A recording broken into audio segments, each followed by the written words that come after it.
There are worlds that no longer exist, yet still breathe in the quiet spaces between our thoughts.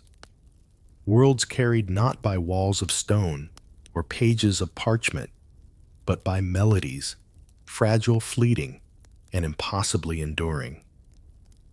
To step into the Middle Ages through its music is to walk into a realm where every human heartbeat was echoed by a rhythm, where faith rose in long, unbroken lines of chant, and where joy, sorrow, work, devotion, and yearning all found their way into song. Medieval Europe was built on this pulse. It shaped the way people prayed, the way they celebrated, the way they dreamed. And though the centuries have shifted, though kingdoms have fallen and languages changed, the echoes of that age still drift through our world like embers refusing to dim. Tonight, we follow those echoes, not through battlefields or royal courts, not through the grand narratives of kings and armies, but through the one thread that stitched all lives together: music. A monk whispering sacred tones beneath the arches of a cold stone chapel. A wandering troubadour carrying tales of love from castle gate to market square. Villagers circling around a harvest fire, stamping their feet to the beat of simple drums. And the quiet hands of craftspeople shaping wood, bone, and string into instruments that would survive long after their makers turned to dust.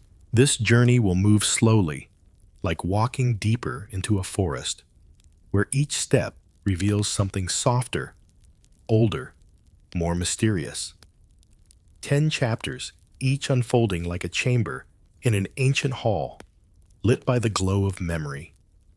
You will hear no dialogue, no reenacted noises, only the narration guiding you through landscapes, faces, and forgotten sounds, forming one continuous story from beginning to end. 2. If this kind of long-form historical storytelling speaks to you, if you enjoy drifting into the past through calm, immersive narratives, then supporting this channel helps keep these worlds alive. A like tells the algorithm that this tale mattered to you. A share carries it to someone else who might need a slow escape into history. And a subscription ensures you never miss the next journey into the medieval night. So settle in. Let the centuries fade. Let the music begin. There are moments in history when the world feels as though it is breathing slowly, deeply in rhythms older than any single life. Medieval Europe, for all its hardships and shadows, carried such a breath. It moved through fields and cloisters, drifted down narrow town streets, and swelled beneath the beams of great halls.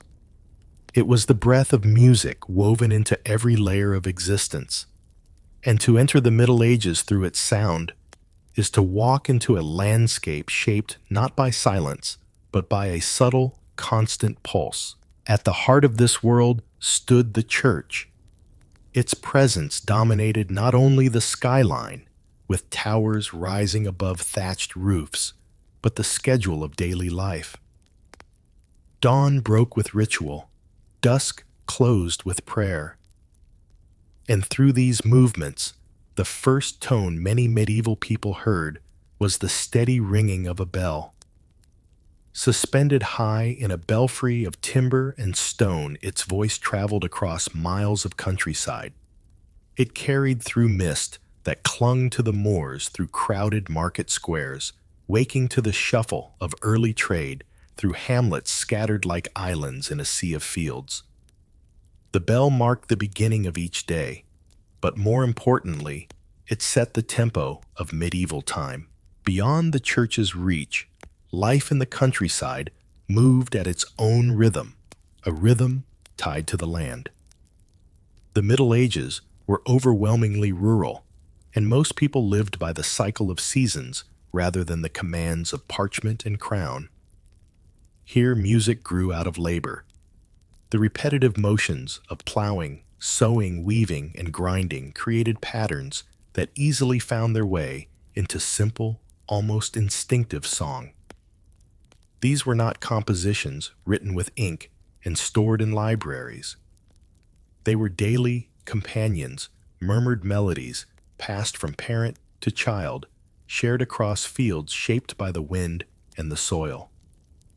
A tune could rise with the warmth of late spring, or fade into the quiet of winter's early dark, its variations as natural as the changing of the sky. In the villages that dotted the landscape, music was not a luxury, it was a common language. People did not need education to sing, they needed only breath. And so gatherings, no matter how humble, found themselves wrapped in a rough, earnest kind of harmony.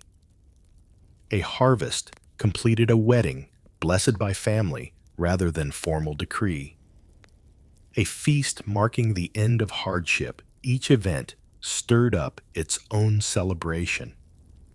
Simple instruments, played by calloused hands, shaped the air, a small drum beaten with the steady certainty of someone accustomed to hard work. A reed pipe carved with the care of an evening's quiet focus. A stringed lyre repaired countless times, but cherished nonetheless. These sounds, imperfect yet alive, form the backbone of communal memory. Yet medieval music was not solely the domain of peasants or clergy. Between those two worlds, between village and monastery, ran the winding roads of travelers. Among them were entertainers, minstrels, and storytellers who carried news, rumor, and artistry from place to place. Their melodies were shaped by distance shifting as they passed through forests, crossed rivers, and approached new towns. They listened, observed, adapted. A tune heard in the south could be transformed by northern hands. A rhythm borrowed from the east might find its way into a western dance. Music traveled more freely than people did, slipping past borders and walls, shaping a shared cultural pulse across lands divided by language and law. But whether rising from a cathedral choir loft or drifting across a field at dusk, medieval music shared one essential quality: it was deeply felt. In an age without recorded sound, without the means to preserve a voice beyond the moment it was sung, music held an intensity we can scarcely comprehend today. To hear a melody was to experience something fleeting and therefore precious. A chant echoing through a stone nave was not merely an accompaniment to worship, it was a manifestation of devotion itself. A song offered during a feast did more than entertain. It forged connection, easing the weight of days filled with labor. Even simple lullabies carried a quiet power, soothing worry in a world where uncertainty was constant. Each region shaped its own sound.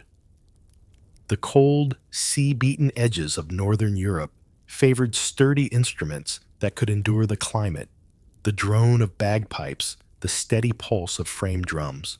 In the British Isles, harps had long held a place of honor, their voices capable of both joy and sorrow. Across the forests of the Germanic lands, lyres and early fiddles accompanied poetry that carried heroic lineage. And around the Mediterranean, the influence of older civilizations, Roman, Byzantine, Arab, guided the development of stringed and wind instruments that would eventually transform European music. Yet despite these differences, a unity existed. It was not the unity of style or structure, but of purpose. Music served to mark identity of faith, of region of community. It created belonging. It filled the gaps left by difficulty and distance. And in this way, it provided something essential to medieval life, a reminder that even in a world shaped by hardship, Beauty could exist in the fragile vibration of a string, the low hum of a chant, or the rise and fall of a farmer's melody drifting across the fields. As one moves deeper into this world, the sense of sound becomes increasingly vivid. Imagine a small village at the edge of a dense English woodland. Morning mist clings to the thatched roofs. A few dogs bark in the distance, unsettled by the cold. Then slowly, a figure emerges from a cottage carrying a simple wooden flute. He plays a few notes, testing adjusting feeling for the tune that will greet the day. A woman feeding chickens hums along without thinking. Children still sleepy follow the rhythm with soft stomps in the dirt. These small, unintended collaborations shape the soundscape of rural life, forming the foundation on which more elaborate musical traditions would build. Meanwhile, in a nearby monastery, monks gather in the dim quiet of early morning. Their feet move across worn stones, their robes whispering against the cold air. They take their places, inhale, and release a single unified tone. No ornamentation, no striving for individual beauty, only a collective offering. The sound rises and expands until it fills the entire space, reaching upward into shadows where candlelight does not touch. It is within these walls that much of medieval Europe's musical language would be formed, from the simple clarity of chant to the first experiments with harmony. This is the world the story begins, in one held together by tone, rhythm, and breath. A world where music is not performance but presence. And as the journey continues, the layers of this presence will unfold: the sacred, the noble, the wandering, the domestic. Together, they create not just a soundtrack to medieval life, but a map of how people understood their place in it. As medieval Europe stirred through its cycles of light and shadow, music was one of the few elements that bridged every boundary: geographic, social, and spiritual. Each corner of the continent shaped its melodies according to its environment, yet the human response to those melodies was universal. Even those who never learned to read or write understood the language of song instinctively. A single note could change the atmosphere of a gathering, turn solemnity into quiet awe, or transform fatigue into the momentum needed to finish a task. In these ways, music was less an art form and more a companion, moving faithfully alongside the people who created it. On coastal cliffs, battered by northern winds, rhythms took on a raw, durable character. Here, the people lived in a constant dance with the sea, its dangers, its demands, and its generosity.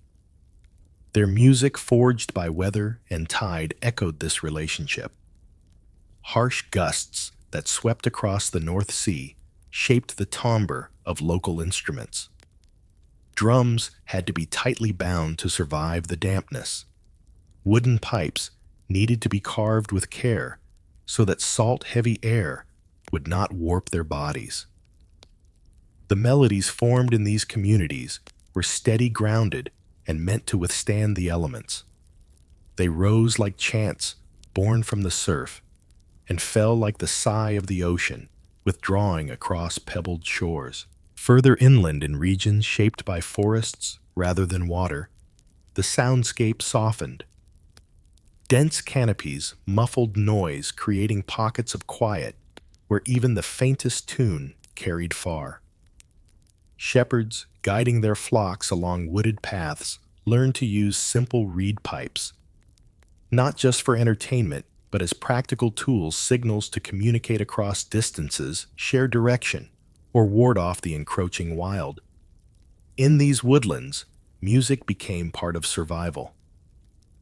It was a marker of community in a landscape where travelers often walked alone beneath shadows shaped by towering oaks and ancient elms.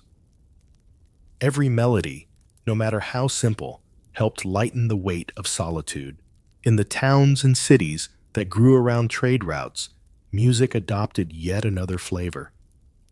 Merchants arriving from distant regions brought not only goods, but rhythms and patterns foreign to local ears.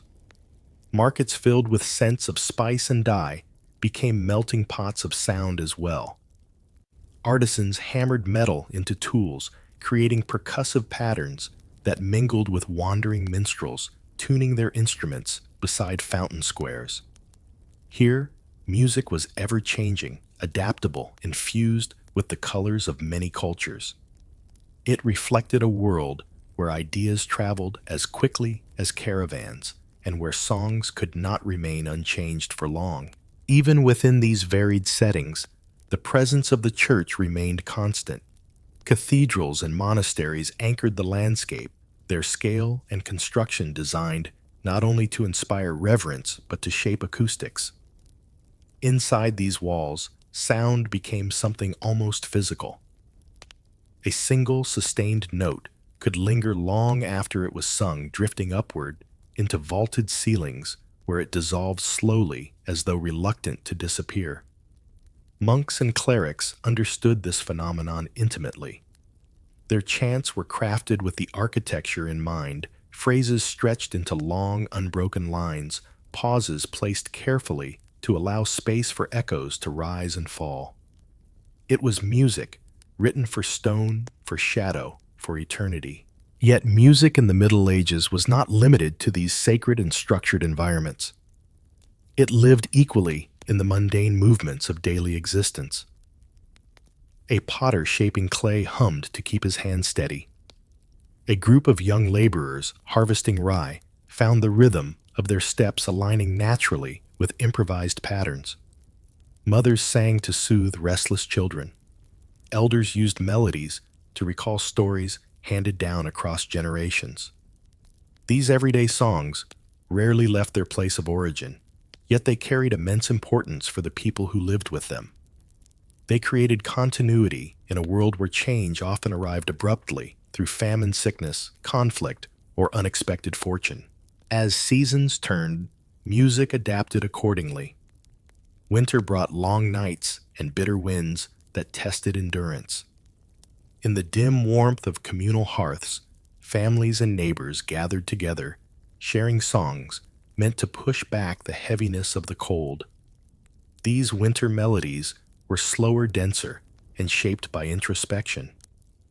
Their notes seemed to cling to the walls of timber homes, mingling with the scent of smoke and the crackle of fire. With the arrival of spring, music regained its momentum. The thawed earth invited dances in fields softened by new growth. Melodies brightened as hope returned to those who had endured the leanest months. By summer, music reached its peak of energy. Festivals erupted across villages and towns, each accompanied by dancing, feasting, and celebration that lasted far into the warm evenings. Instruments that rarely saw use during colder months. Drums, whistles, long wooden horns were brought out of storage and played with a vigor renewed by sunlight. The rhythms of these gatherings reflected joy, not only for the season, but for survival itself. Summer music celebrated abundance, community, and the simple fact of being alive in a world that did not always grant such ease. Autumn, in turn, brought its own distinctive songs. Harvest season demanded both discipline and cooperation, and as fields filled with workers, melodies moved between them like threads stitching a tapestry. These were functional songs, rhythmic, predictable, designed to support endurance. But as the final weeks of autumn darkened and the work concluded, music shifted again. What began with labor ended with festivity as villages prepared for celebrations, marking the close of agricultural toil. These gatherings blended laughter, gratitude, and a quiet recognition that the cycle was beginning anew. All these variations, seasonal, regional, spiritual, practical, formed the larger soundscape of medieval life. Music was not isolated into categories of genre or performance. There was no division between folk music and art music, as modern listeners might define them. Instead, there existed a spectrum of sound unified by purpose, whether to lift spirits, support labor, honor, belief, or express longing. Every melody played a role in shaping the medieval understanding of existence. Above all, music provided connection. It wove individuals into communities, communities into traditions, and traditions into an enduring cultural memory. Long before written notation became widespread, songs survived through repetition, through the voice of one generation teaching the next. And because so much of medieval music was transmitted orally, it carried a flexibility that allowed it to evolve yet remain recognizable.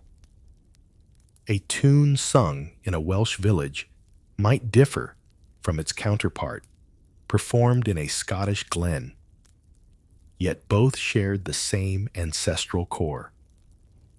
These musical threads linked distant peoples who might never meet yet, who shared the same human impulses to celebrate, to mourn, to hope.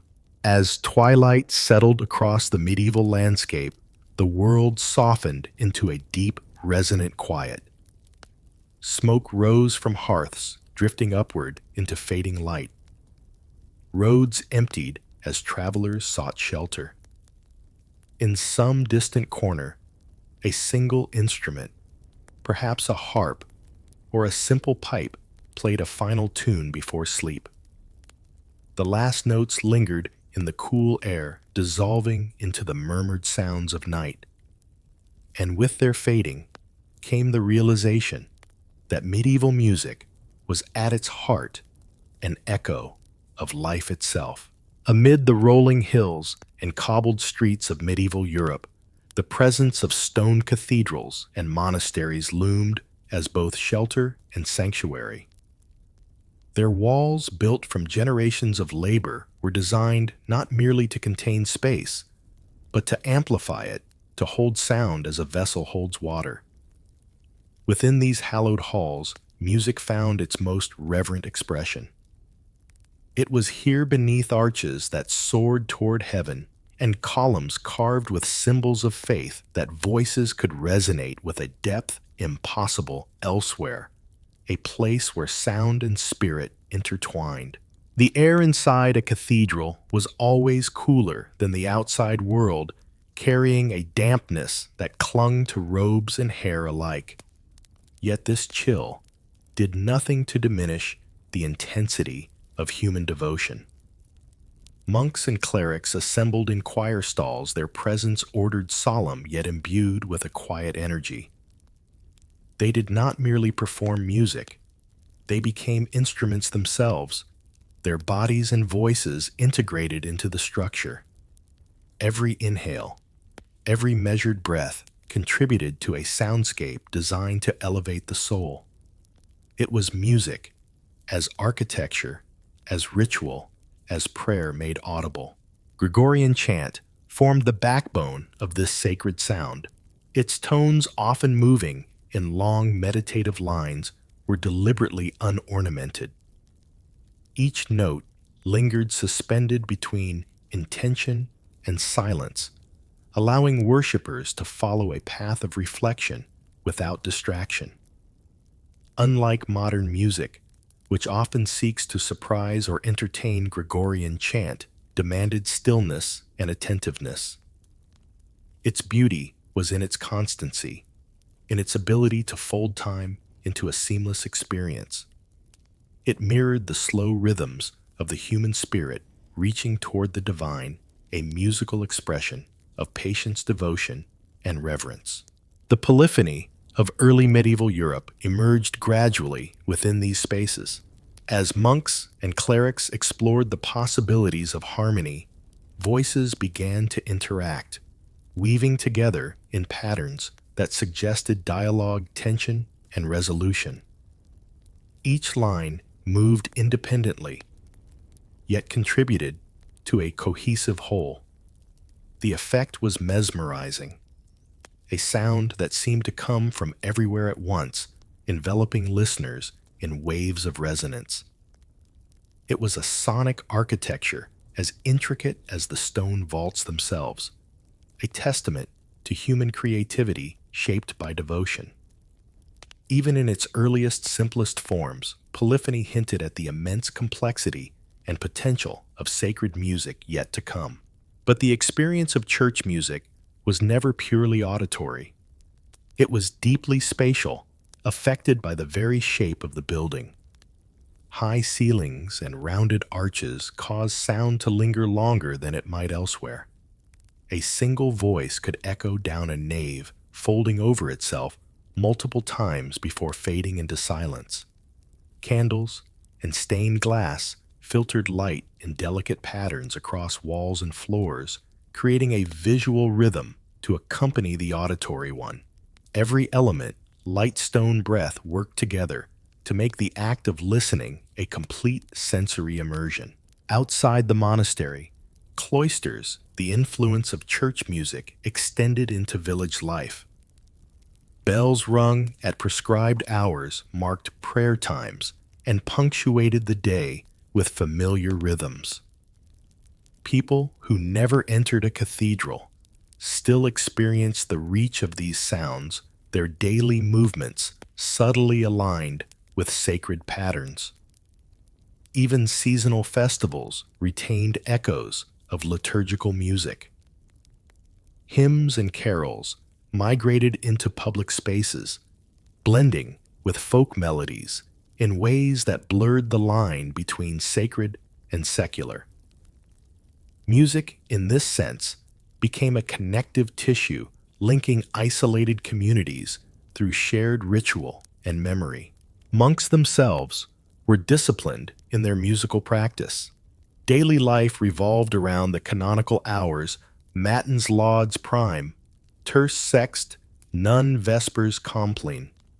Each session of prayer required precise coordination of voice and gesture, and internalization of tempo, intonation, and phrasing. Novices learned slowly, absorbing the melodies from elder monks, their voices initially thin and uncertain before gaining confidence. This training was not merely technical. It instilled mindfulness, patience, and a sense of belonging to a lineage of devotion. Every chant performed correctly was a continuation of centuries of spiritual and musical tradition. The instruments present in church settings were few, but each carried symbolic weight. Small bells, handheld or suspended, punctuated liturgical action. Organ pipes, though limited in size and reach compared to later centuries, added a subtle richness beneath the voices. The organ's air-driven tones could fill a stone chamber, underpinning human singing with a quiet, sustaining force. Unlike secular instruments, which often sought to entertain or energize, church instruments existed to support devotion, to render invisible prayers audible, and to provide stability within the intricate layers of polyphony. The visual elements of church performance enhanced the musical experience. Choirs were often arranged in steps or around ambulatories, allowing their voices to interact in call and response patterns. The movements of hands, the bowing of heads, even the shifting of robes contributed to an unspoken choreography that guided the ear. Music was a total art form, inseparable from spacelight and human presence. Attending a service was less a passive activity than an act of immersive participation. Each note, each pause, each resonating echo became part of a collective consciousness shared by all present. Even outside the great centers of power and wealth, smaller parish churches embraced music as a vital part of worship. Though lacking the architectural grandeur of cathedrals, these spaces still shaped sound uniquely. Wood-beamed ceilings, stone walls, and narrow windows created resonances that were intimate, personal, and immediate. The voices of lay people occasionally joined those of the clergy in song-blending folk traditions with liturgical form. Here, music became a democratic force, a way for communities to connect with the sacred despite modest surroundings. It was a reminder that the spiritual power of sound was not reserved for the elite, but belonged to everyone willing to lift their voice. Even the most austere musical passages carried emotional weight.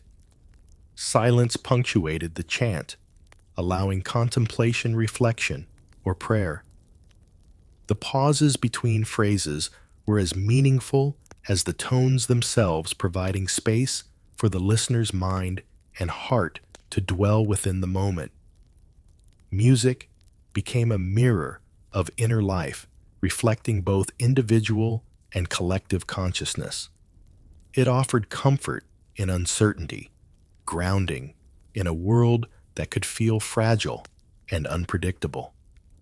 Through these songs, people encountered a sense of permanence, a continuity reaching back to those who had sung before them and forward to generations yet to come. As evening fell over stone spires and cloistered gardens, the final chants of the day lingered in the air. Light waned shadows stretched across flagstones, and the architecture seemed to inhale the sound, preserving it like a memory. The voices of monks and clerics, trained and disciplined, yet human in every quiver and breath, dissolved slowly into silence, leaving behind a residue of calm, reverence, and awe. For those who listened, even for a moment, the world beyond the church doors seemed to pause, caught in the lingering resonance of faith and devotion made manifest in song. The sacred music of the Middle Ages, with its chants, early polyphony, and reverberating instruments, was not merely entertainment or decoration. It was a lifeline. It shaped how people experienced time, space, and community. It offered a shared language of devotion, a method of teaching, a means of connecting human experience to the divine.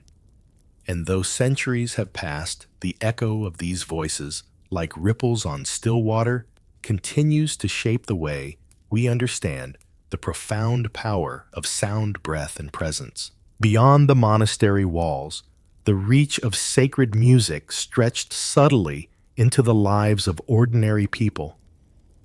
Villagers might not have understood the complex rules of chant notation or the theory behind early polyphony, yet the melodies of the church entered their consciousness daily. Bells marked time, calling attention to prayer market openings and gatherings. The lingering sound of a distant choir could inspire a quiet pause in labor, a reflection on mortality, or a sense of shared belonging. Even the hum of sacred tones in the background of daily life became an emotional anchor, shaping perception of the world. The rituals of the church created a temporal rhythm that was inseparable from its music. The canonical hours, 8 periods spread across the day and night, structured life as surely as seasons or tides. At matins, the earliest hour before dawn, voices rose in low, sustained tones, greeting the day before light touched the landscape. Lauds followed as sunlight spilled through small windows, illuminating worn stone and flickering candles. Each subsequent hour brought its own musical character, terce and sext quickened with the day's labor. None brought gentle reflection. Vespers, with its lengthening shadows, invited a contemplative calm. Compline before nightfall carried a hush that softened the soul, preparing the community for rest. Music was both marker and guide, teaching discipline, patience, and devotion without words alone. Choirs practiced tirelessly to achieve cohesion. Novices learned to listen as much as to sing, attuning their ears to the subtleties of tone and timing. A single misplaced note could disturb the resonance of the space, yet even mistakes were instructive, shaping future mastery. The architecture itself acted as a teacher. Vaulted ceilings and stone walls caused sound to overlap, sometimes creating unexpected harmonies. Singers learned to anticipate echoes, adjusting pace and volume to ensure clarity.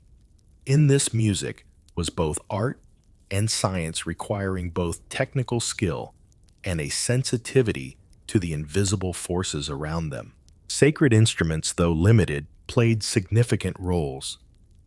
Small bells punctuated the liturgy, marking transitions between sections or emphasizing ritual gestures.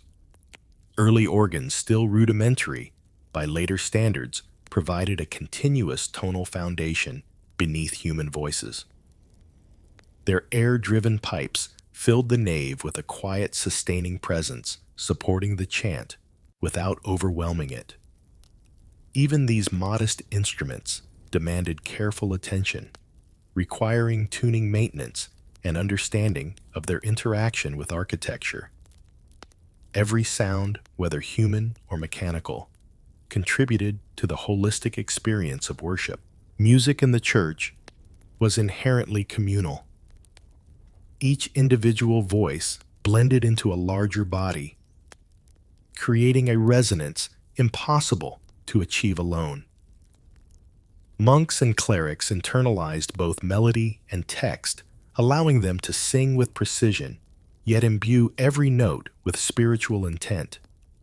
Their collective effort transformed stone halls into living instruments, echoing devotion across time and space. For worshippers, even those who remained silent, the effect was transformative. A sense of unity, an impression of reaching beyond mortal boundaries, a glimpse of the eternal, made tangible through sound. Seasonal observances magnified the power of church music. Feast days, processions, and holy celebrations created opportunities for extended performance. On Christmas, Easter, or Saints' days, choirs often expanded, incorporating voices from neighboring monasteries or parishes. The resulting sound was richer, more layered, resonant, with communal investment. Even the architecture adapted to these occasions, with temporary platforms or relocated seating shaping acoustics in subtle ways. Music liturgy and structure intertwined to create an experience both grand and intimate, awe-inspiring yet accessible. Throughout the Middle Ages, the influence of sacred music also extended to nobility. Aristocrats recognized its aesthetic and spiritual importance, often commissioning monasteries or cathedral choirs to perform during private chapel ceremonies and public gatherings. The distinction between sacred and secular spaces sometimes blurred, as melodies composed for liturgy could inspire entertainment in more private or courtly contexts. In these moments, the skill of the singer or musician became a bridge between worlds, one foot in devotion, the other in social prestige, each note resonating with layered purpose. The content of sacred music carried deep narrative and symbolic weight. Chant texts were drawn from scripture, psalms, or liturgical instruction. Each phrase carried multiple layers of meaning: the literal, the allegorical, and the mystical. Singing was not only an act of devotion, but an interpretive art, a vehicle for transmitting theology and reinforcing communal memory. Polyphonic experiments expanded these possibilities, allowing voices to interact in ways that mirrored human relationships, moral dilemmas, and spiritual dialogue. Music became a lens through which abstract ideas could be felt, understood, and remembered. Yet even as sacred music grew in sophistication, it never lost its emotional core. Gregorian chants, simple in structure, evoked awe and introspection. Early polyphony, intricate and interwoven, suggested transcendence and order. Bells and organs added texture and depth. All these elements worked in harmony to influence mood, guide attention, and connect hearts. In the dark, echoing hall sound became a force as tangible as stone, and light shaping experience with a subtle, persistent power. As night approached, the final prayers and chants filled the emptying cathedral. Candles burned, lower shadows lengthened, and the echoes of voices remained long after the singers had departed. In this quiet, the music's purpose became clear: to hold a space for reflection, to bridge human and divine, to provide constancy in an uncertain world. The legacy of these sounds would endure, carried forward not just through notation, but through practice, memory, and imitation. The echoes of stone and voice left traces that would resonate for centuries, forming the foundation for the rich musical traditions yet to unfold across Europe. And so the sacred music of medieval Europe, its chants, polyphony, and subtle instrumentation, was more than a cultural artifact. It was a living, breathing expression of faith, discipline, and artistry. Its resonance shaped communities, guided lives, and provided continuity across generations. To listen to these melodies, even centuries later, is to feel the weight and wonder of a world where music was not merely entertainment, but the very thread connecting humanity to the divine. Beyond the stone sanctuaries of sacred music, a different kind of melody wandered the lands of medieval Europe. The troubadours of the south, the trouvères of northern France, and the Minnesingers of Germanic lands traveled not within walls of stone, but along winding roads carrying music as both message and companion. Their songs spoke of love, honor, and adventure, of longing and loss of ideals that reached beyond the mundane rhythms of village life. To encounter one of these wandering musicians was to step into a world where melody and story intertwined, shaping perception of both the land and the heart. In southern France, troubadours held court with their words and instruments. They were poet-musicians, often of noble birth, whose duty extended beyond entertainment. They were chroniclers of passion, morality, and social nuance. Their instruments were portable, designed for roads and plazas, yet capable of producing beauty that lingered long in memory. The lute, delicate yet resonant, carried harmonies that accompanied tales of love, both courtly and unattainable.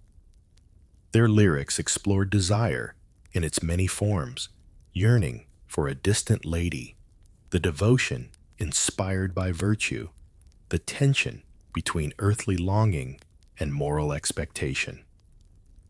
Every note was both vehicle and reflection, both art and expression. North of the Loire, the trouvères adapted similar traditions to their own climate and culture. In stone courtyards and town squares, they perform for both nobles and townspeople. Their songs often emphasized heroic deeds and moral codes, blending narrative storytelling with melody. A tune could recount the valor of a knight returning from battle, the subtle cunning of a lady navigating social hierarchy, or the playful wit of a festival jester. Music in these contexts was communal, performed live for listeners whose reactions shaped rhythm, tempo, and emphasis. The act of singing was a collaboration, a dialogue between performer and audience that transformed each performance into a unique event. In the Germanic lands, Minnesingers carried a similar tradition, steeped in regional ideals of chivalry and devotion. Their songs celebrated love with reverence, sometimes touching on spiritual dimensions that paralleled sacred music, yet always grounded in human experience. The harp and lyre accompanied their vocals, producing a resonance both delicate and assertive, capable of stirring the soul even in the open expanse of a forested hill or the stone enclosure of a city courtyard. Minnesingers traveled widely, exchanging melodies and poetic structures, blending local forms with imported ideas. Music became a bridge across borders, a subtle form of diplomacy carried in song. Wandering musicians were not confined to nobility or formal instruction. They traveled in small groups, sometimes accompanied by apprentices or assistants adapting to the social environment they encountered. Inns and marketplaces became stages. Riversides and forest clearings became amphitheaters. Their repertoire was as practical as it was aesthetic. Ballads, love songs, and moral tales provided sustenance for both ear and mind. Their presence reminded villagers that life extended beyond daily labor, that imagination and emotion were vital forces even in the hardest seasons. These itinerant musicians also served as vehicles of cultural exchange. A song composed in Provence might carry melodic phrases that once transported north influenced the trouvère's own work. Instrumental techniques traveled along with lyrics. Plucked strings, reed pipes, and small drums adapted to local materials and climate. Even dialect shaped melody as language influenced rhythm and phrasing. Through this subtle interplay, music evolved organically, forming a living tapestry that reflected the diversity of medieval Europe while maintaining shared threads of narrative and emotion.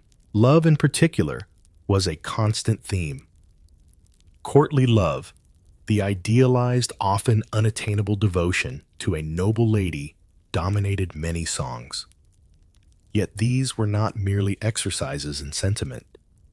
They carried moral instruction, reinforcing social codes, praising virtue, and highlighting the ethical dilemmas of desire. A troubadour's ballad could caution against dishonor, celebrate courage, or honor loyalty, all while weaving a melody so memorable that it lingered long after the performance ended. In this way, music became a subtle teacher, encoding cultural values in harmonies and phrases rather than in lectures or text. Beyond love-wandering musicians chronicled the human experience in its broader scope. Songs recounted journeys, battles, alliances, betrayals, and reconciliations. Festivals and seasonal celebrations were memorialized in rhythm and rhyme.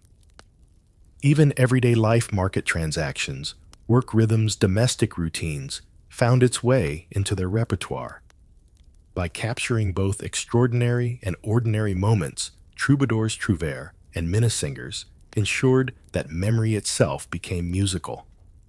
In a world with few written records accessible to the common people, music preserved history, experience, and imagination simultaneously. The instruments themselves carried meaning beyond sound. Lutes, lyres, and harps were not only tools of expression, they signified social role skill and cultural sophistication. Small drums, or tambourines, added rhythm and momentum, ensuring that songs could accompany dance or emphasize key points in a narrative. The portability of these instruments enabled mobility, allowing music to adapt fluidly to varied landscapes, from cobblestone town squares to dense forests, from windswept moors to castle terraces. Each performance existed in dialogue with its environment, shaped by both natural and human acoustics. Even as the road imposed hardships, weather fatigue risked the act of music-making persisted. Nights spent under stars, beside campfires, or in the warmth of a generous patron's hall carried their own music.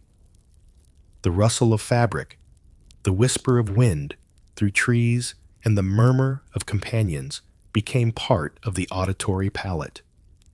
These moments shaped improvisation, encouraging musicians to innovate while maintaining the essence of their art. The wandering life demanded resilience, and music itself became a form of sustenance, lifting spirits, providing companionship, and strengthening resolve. By traveling from place to place, these musicians also created networks of influence. A melody learned in one region could travel hundreds of miles, evolving in rhythm, text, and ornamentation along the way. In this manner, musical ideas spread faster than formal education or written manuscripts democratizing artistic knowledge. The road became a conduit for creativity, connecting communities that might otherwise remain isolated. Through these journeys, the very notion of European musical identity began to emerge, a shared repertoire diverse in execution yet united by common structures, themes, and values. In towns, castles, and courts alike, the presence of wandering musicians was a reminder of connection and aspiration. Their songs reached beyond immediate experience, evoking distant lands, noble ideals, and romantic possibilities. They reminded listeners that life could be more than toil and survival, that joy, love, and artistry were attainable, even if only for a fleeting moment. Music carried across valleys and rivers by skilled voices and nimble fingers became a bridge between aspiration and reality, imagination and daily life. The Troubadours, trouvères, and Minnesingers, in essence, carried both the culture and the conscience of their regions. Through love, adventure, morality, and celebration, they transformed everyday experience into something more enduring. Their influence shaped tastes, inspired future generations, and connected people across linguistic and geographic divides. Even centuries later, echoes of their work can be traced in melodies, poetic forms, and musical storytelling that continue to captivate audiences worldwide. As twilight descended on a medieval village, a lone troubadour might pause at a bridge over a winding river, adjusting strings and plucking a soft, deliberate chord. The notes rose into the cool evening air, carrying tales of love, honor, and longing. A passerby might pause, caught in the resonance, momentarily transported from the labor of fields or the confines of home to a place shaped by imagination and melody. Such moments, repeated countless times across Europe, defined the wandering tradition music that moved, connected, and endured. As night deepened across medieval landscapes, the resonance of wandering songs lingered far beyond the performers themselves. Courtyards emptied, roads fell silent, and taverns dimmed their lanterns, yet the echoes of music remained embedded in the collective memory of those who had heard it. A melody carried by a troubadour could travel days or even weeks in conversation, in memory, in humming along private paths. Music became a companion of thought, an invisible thread connecting hearts across space and time. In castle halls, noble listeners responded with a mixture of admiration and reflection. The ideals expressed in songs of courtly love, loyalty, virtue, longing, and discretion were not abstract concepts, but codes shaping behavior. A knight might measure his actions against the principles woven into the lyrics. A lady could recognize her own virtues and desires mirrored in song. Here music became a subtle educator, its lessons carried not by sermon or decree, but by the beauty and emotional weight of melody. Performance and pedagogy merged seamlessly, teaching conduct through artful storytelling. Yet the wandering musician's role extended beyond instruction or entertainment. They were chroniclers documenting heroic deeds, social changes, and communal events through their lyrics. In a world where written records were limited, songs became portable histories. Tales of tournaments, festivals, voyages, and battles were preserved not on parchment, but in voice and memory. Each performance adapted these stories, embellishments, or emphasizing elements relevant to the audience. In this way, music functioned as both record and interpretation, shaping how communities remembered their own lives. Even in smaller villages, distant from courtly splendor, the influence of troubadours and Minnesingers could be felt. Traveling musicians brought melodies and lyrical forms that transformed local traditions, blending with folk tunes and dances. Songs might take root in communal rituals, harvest celebrations, weddings, and seasonal festivals, transforming personal and collective experience into a shared musical language. In these moments, art became life, and life became art, inseparable in the fabric of medieval society. The instruments themselves carried symbolic and practical weight. The lute, with its delicate yet resonant timbre, suggested sophistication and emotional depth. Harps, portable enough for travel, yet rich in tonal range, became the emblem of refined expression. Small percussion instruments, tabor, tambourine, hand drum, provided rhythm and energy, bridging the gap between singer and listener. Even the human voice acted as a flexible instrument, capable of conveying nuanced emotions, subtle inflections, and the weight of narrative. Together, these tools enabled musicians to adapt to any environment, transforming marketplaces, courtyards, and forest clearings into temporary stages. Traveling life shaped music as much as music shaped travel. Roads were long and unpredictable, landscapes varied and often harsh, yet each journey offered new inspiration. The soundscape of a wind-swept moor, a bustling market, or a serene woodland glen influenced rhythm, melody, and improvisation. Musicians adapted to their surroundings, learning to project voices across distance, to select instruments appropriate for the terrain, and to tune melodies to the ambient acoustics. Music became a living dialogue with the environment, a reflection of the world in which it moved. Seasonal cycles influenced repertoire as well. Spring and summer inspired joyous, energetic compositions, celebrating growth, abundance, and communal festivity. Autumn melodies mirrored labor and reflection, marking the close of harvest and preparation for winter.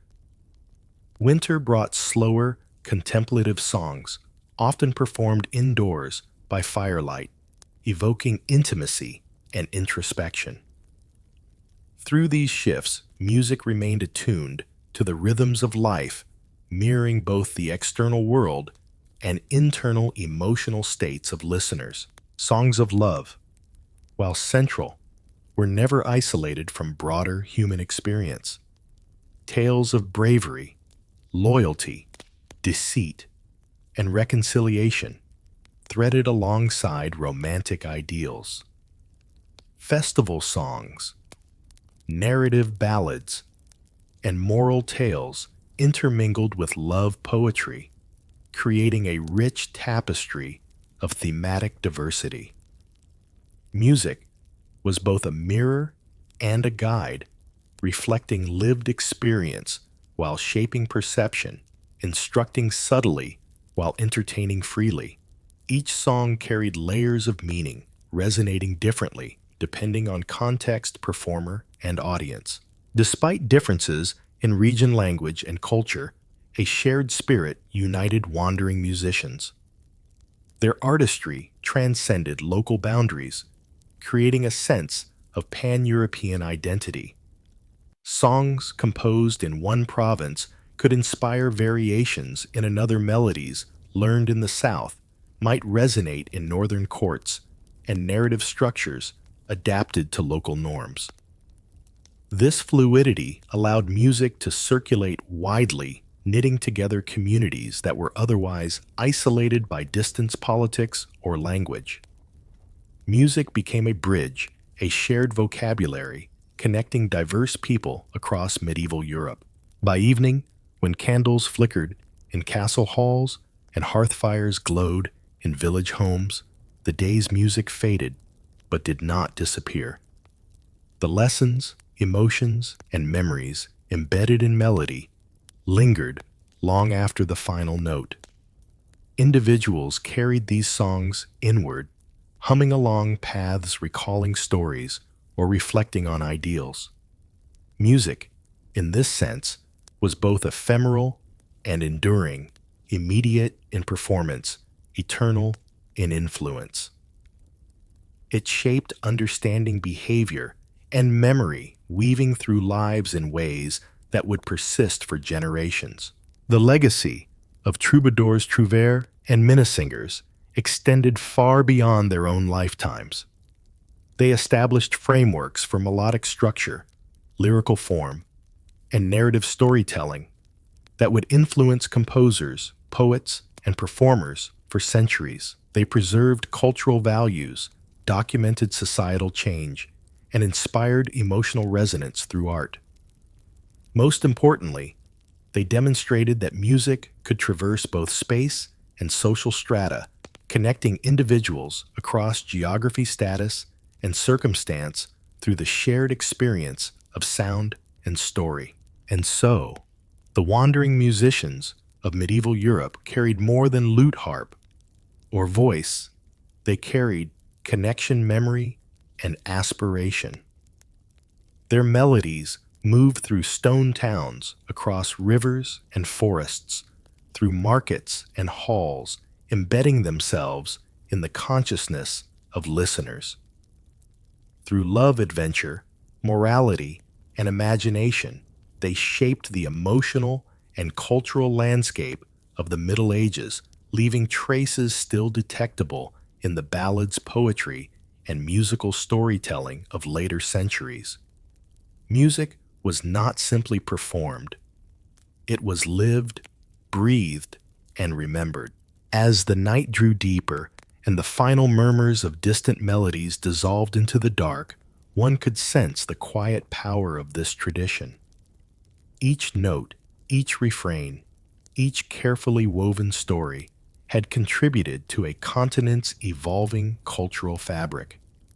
The wandering songs of medieval Europe, rooted in the hearts of troubadours, trouvères, and Minnesingers, formed a bridge between individual experience and collective memory, between the fleeting and the enduring. They created a musical lineage that, though centuries old, continues to resonate in the imagination of those who listen, remember, and carry forward the echoes of a wandering world. Beyond the stone walls of cathedrals and the polished halls of nobility, the rhythms of medieval Europe unfolded in fields, forests, and villages. Here, music was inseparable from life itself. Daily labor, seasonal rites, and communal gatherings were punctuated by song and the pulse of instruments that were as familiar as the earth underfoot. In these rural spaces, music existed not as performance for an audience, but as a companion to work, a vessel for emotion and a marker of time. Every day held its melody, shaped by hands, voices, and the world around them. In small villages, scattered across valleys and hills, the heartbeat of life was closely tied to the land. Harvests dictated rhythm, while weather dictated mood. Folk songs emerged organically from these patterns, their melodies shaped by repetition, practicality, and collective memory. Farmers, shepherds, and artisans integrated song into labor, lifting, sowing, threshing, or guiding livestock. The music was functional, yet infused with joy and human expression. Through song, monotonous toil became coordinated effort, fatigue softened, and communities were bound together in shared experience. The instruments of the village were crafted from the materials at hand, each a reflection of its environment. Wooden flutes carved from ash or willow produced clear, penetrating tones that could carry across fields. Simple stringed instruments, rudimentary lutes, or crude fiddles accompanied dancers and singers, producing harmonies that were simultaneously sparse and resonant. Small percussion instruments, such as hand drums or tambourines, created rhythmic structure, supporting both movement and song. The tactile, earthy quality of these instruments mirrored the landscapes and lives that shaped them, reinforcing music's intimate connection to place. Children played alongside their parents, learning melodies not from instruction, but by ear and example. Games, folk dances, and seasonal rituals all incorporated song, creating an early and natural education in music. Laughter and melody intertwined, forming patterns of sound that reinforced community cohesion. Even solitary moments as a shepherd walked among flocks, or a miller worked in silence, often became accompanied by soft hums or rhythmic tapping. Music was pervasive, alive, and inseparable from the fabric of rural life. Village festivals offered the fullest expression of folk tradition. Seasonal celebrations such as harvest festivals, sowing rites, and spring gatherings transformed everyday instruments into tools of exuberance. Drums and tambourines drove dances that circled around maypoles or through communal courtyards, while flutes and strings offered melody to accompany rhythmic steps. Song and movement blended seamlessly, creating a spectacle that was both social and spiritual, celebrating abundance, fertility, and the passage of time. Music here was not an art to observe, but a force to inhabit. The content of folk songs reflected the lived experience of the people. Many songs recounted stories of love and rivalry, of cunning and folly, of misfortune and fortune. Others reflected labor pattern songs to coordinate the planting of seeds, the reaping of grain, or the hauling of water. The melodies themselves were often simple, built for memorability and repetition. But within simplicity lay richness. Each note, each pause carried emotional weight, and variation between performers and villages created subtle regional identities. Folk music was both local and universal, particular, yet connected across wider landscapes. Rural music also served as an oral history. Songs recorded events, seasons, and customs long before literacy was widespread. They preserved narratives of local heroes, myths, and legendary deeds alongside practical knowledge and moral lessons. A melody sung at the village square could encode generations of experience, creating continuity between past and present. In this way, music functioned not merely as entertainment, but as a medium for memory, identity, and cultural transmission. Even in times of hardship, music persisted. Winter brought long nights and biting cold, yet villagers gathered in the warmth of hearths to sing and play. Melodies were adapted to softer instruments, quieter performances, and slower rhythms. They carried solace and companionship, allowing individuals to endure isolation, hunger, or laborious toil. The resilience of these songs reflected the resilience of the people themselves. Music offered hope, comfort, and continuity, anchoring the human spirit amidst uncertainty. Dance and movement were inseparable from rural music. Many folk melodies were composed specifically for bodily engagement. The tapping of feet, the swaying of arms, or the turning of whole groups in circular patterns. The physicality of dance reinforced rhythm, providing a natural guide for improvisation and melody. Instruments, voices, and movement formed a cohesive whole where every element influenced the others. Participation was active, embodied, and communal, ensuring that music was experienced through both hearing and doing. Traveling musicians occasionally visited villages bringing influences from distant regions. They introduced new melodies, instruments, or playing techniques which villagers absorbed and adapted into their local traditions. Over time, this exchange enriched rural music, creating a dynamic interplay between the familiar and the novel. Even isolated communities were never truly cut off from wider trends.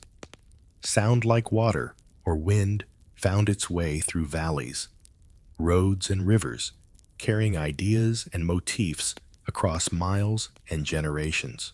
Instruments, like the hurdy-gurdy or bagpipe, though more challenging to construct and maintain, occasionally appeared in village contexts, particularly for festivals and special occasions. Their drone-like qualities provided a constant backdrop to melodies, allowing dancing and singing to proceed with steady momentum. Percussive instruments emphasized rhythm and collective participation, reinforcing coordination and social cohesion. Every tool of music in the village had dual purpose to enchant and to unify. Through all of this, the emotional life of the village was expressed and preserved. Joy, longing, triumph, frustration, and sorrow found voice in song. Love was celebrated openly and privately, often through simple lyrical lines that captured the essence of human feeling. Conflict and rivalry were immortalized in ballads, while cooperative endeavor, labor, and celebration alike was enhanced by rhythm and harmony. Music shaped perception, memory, and emotion, grounding villagers in shared experience, even as individual lives unfolded uniquely. By evening, as fires were lit, animals tended, and work concluded, the sounds of the village coalesced into an ambient resonance. Soft chants of song, the strumming of strings, and the pulse of drums mingled with natural sounds, the rustle of wind, the croak of frogs, or the distant barking of dogs. In these moments, the village itself became an instrument, its daily life synchronized with melody. Music was never merely added to life. It was life itself, inseparable from labor, leisure, and the human heart. As the seasons shifted, so too did the music of the village. Spring brought melodies of renewal with flutes and strings, weaving tunes that mirrored the first shoots of green across fields and meadows. Shepherds' pipes mimicked the songs of birds, while hand drums and tambourines drove dances that marked planting and sowing. Summer, with its abundance, invited louder celebration. Communal singing and instrumentals carried across open spaces, festivals stretching long into twilight. Music became a social glue, reinforcing bonds, passing down tradition, and offering moments of shared ecstasy. Autumn, the season of harvest, demanded rhythms that synchronized with labor. Songs guided the beating of grain, the hauling of sheaves, and the tending of animals. Even the simplest melody enhanced coordination, allowing multiple hands to act as one. Through songwork was less a solitary chore and more a collective effort blending practicality with artistic expression. The emotional resonance of these songs also acknowledged fatigue and relief, subtly narrating the human experience of toil and reward. Winter long and often harsh transformed the context of village music. Days shortened cold crept into homes and villagers sought warmth by the hearth. Songs became intimate, performed in small groups or even solo.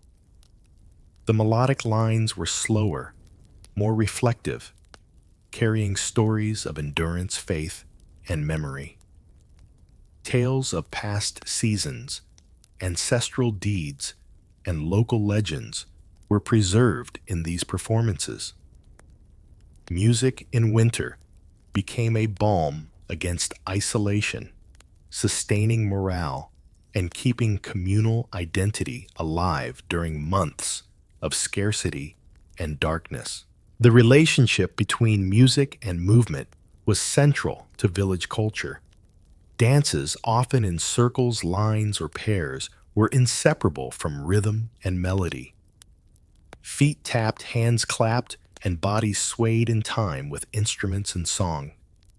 Music dictated the tempo of human interaction, creating structured spaces for play, courtship, and celebration.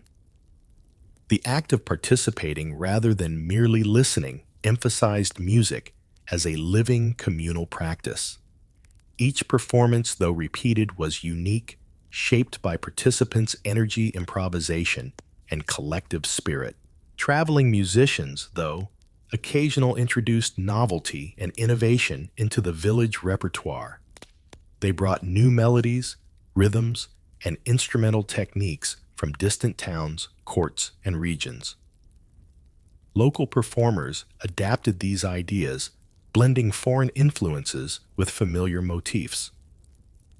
Over time, this cultural exchange enriched folk traditions, creating layers of complexity within otherwise simple forms.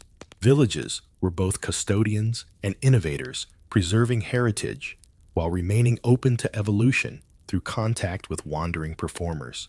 The instruments themselves were extensions of environment and lifestyle. Wooden flutes and pipes echoed the natural sounds of forests and streams, their timbres bright and penetrating.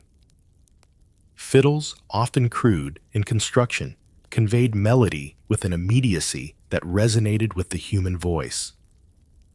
Simple percussion hand drums, tambourines, clappers imposed rhythmic discipline, allowing coordination across large groups.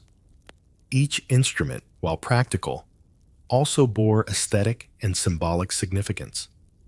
They reflected local material culture, craftsmanship, and the adaptability of human creativity. Folk songs preserved not only stories, but emotions. Love, longing, rivalry, humor, and sorrow found articulation in melody and lyric. Ballads recounted tales of heroism, moral instruction, and cautionary experience. Many melodies were cyclic, repetitive, and easy to memorize, allowing communal participation and ensuring transmission across generations. Folk music was a living history, echoing personal and collective experiences, weaving them into a sonic narrative that outlasted individual lifetimes. The music of festivals, in particular, exemplified the vibrancy of village life. Seasonal gatherings, from spring rites to harvest celebrations, were occasions for amplified sound movement and ritual. Flutes and fiddles soared above percussion, guiding dance and marking transitions. Songs of past deeds and mythological heroes were recited or sung, reinforcing cultural memory.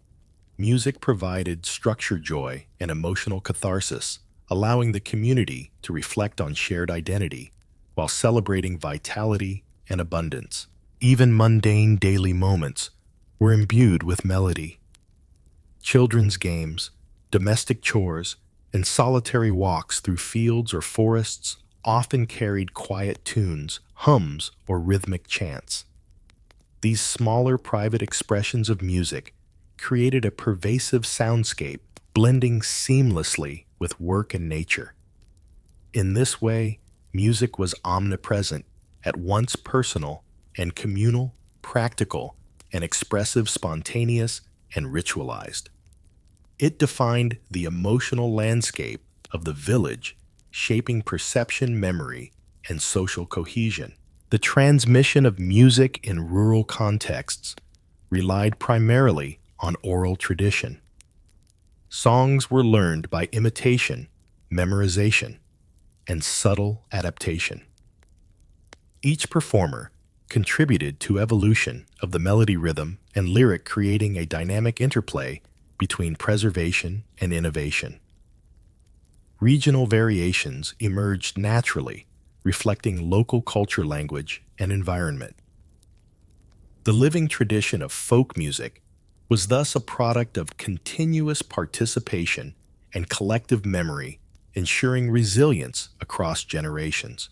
As evening fell, villagers gathered around hearth fires or lantern-lit courtyards, instruments and voices converging in intimate harmony. Music became a space for storytelling, reflection, and communal engagement. Through song, villagers connected with their labor, the land, and each other.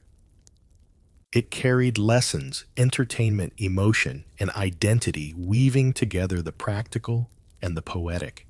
Music was, in essence, the lifeblood of the village, a testament to the inseparability of art and daily life.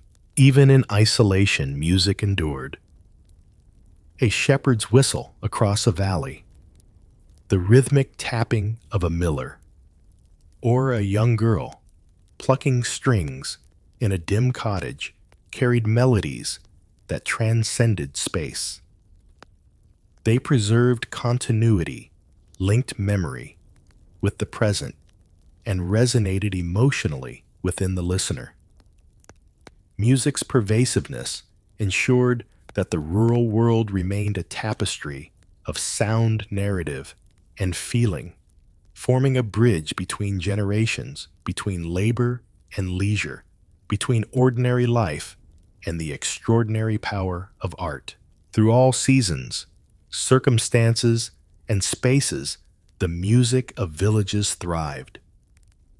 It reflected human experience, framed social interaction, and celebrated existence in all its simplicity and complexity.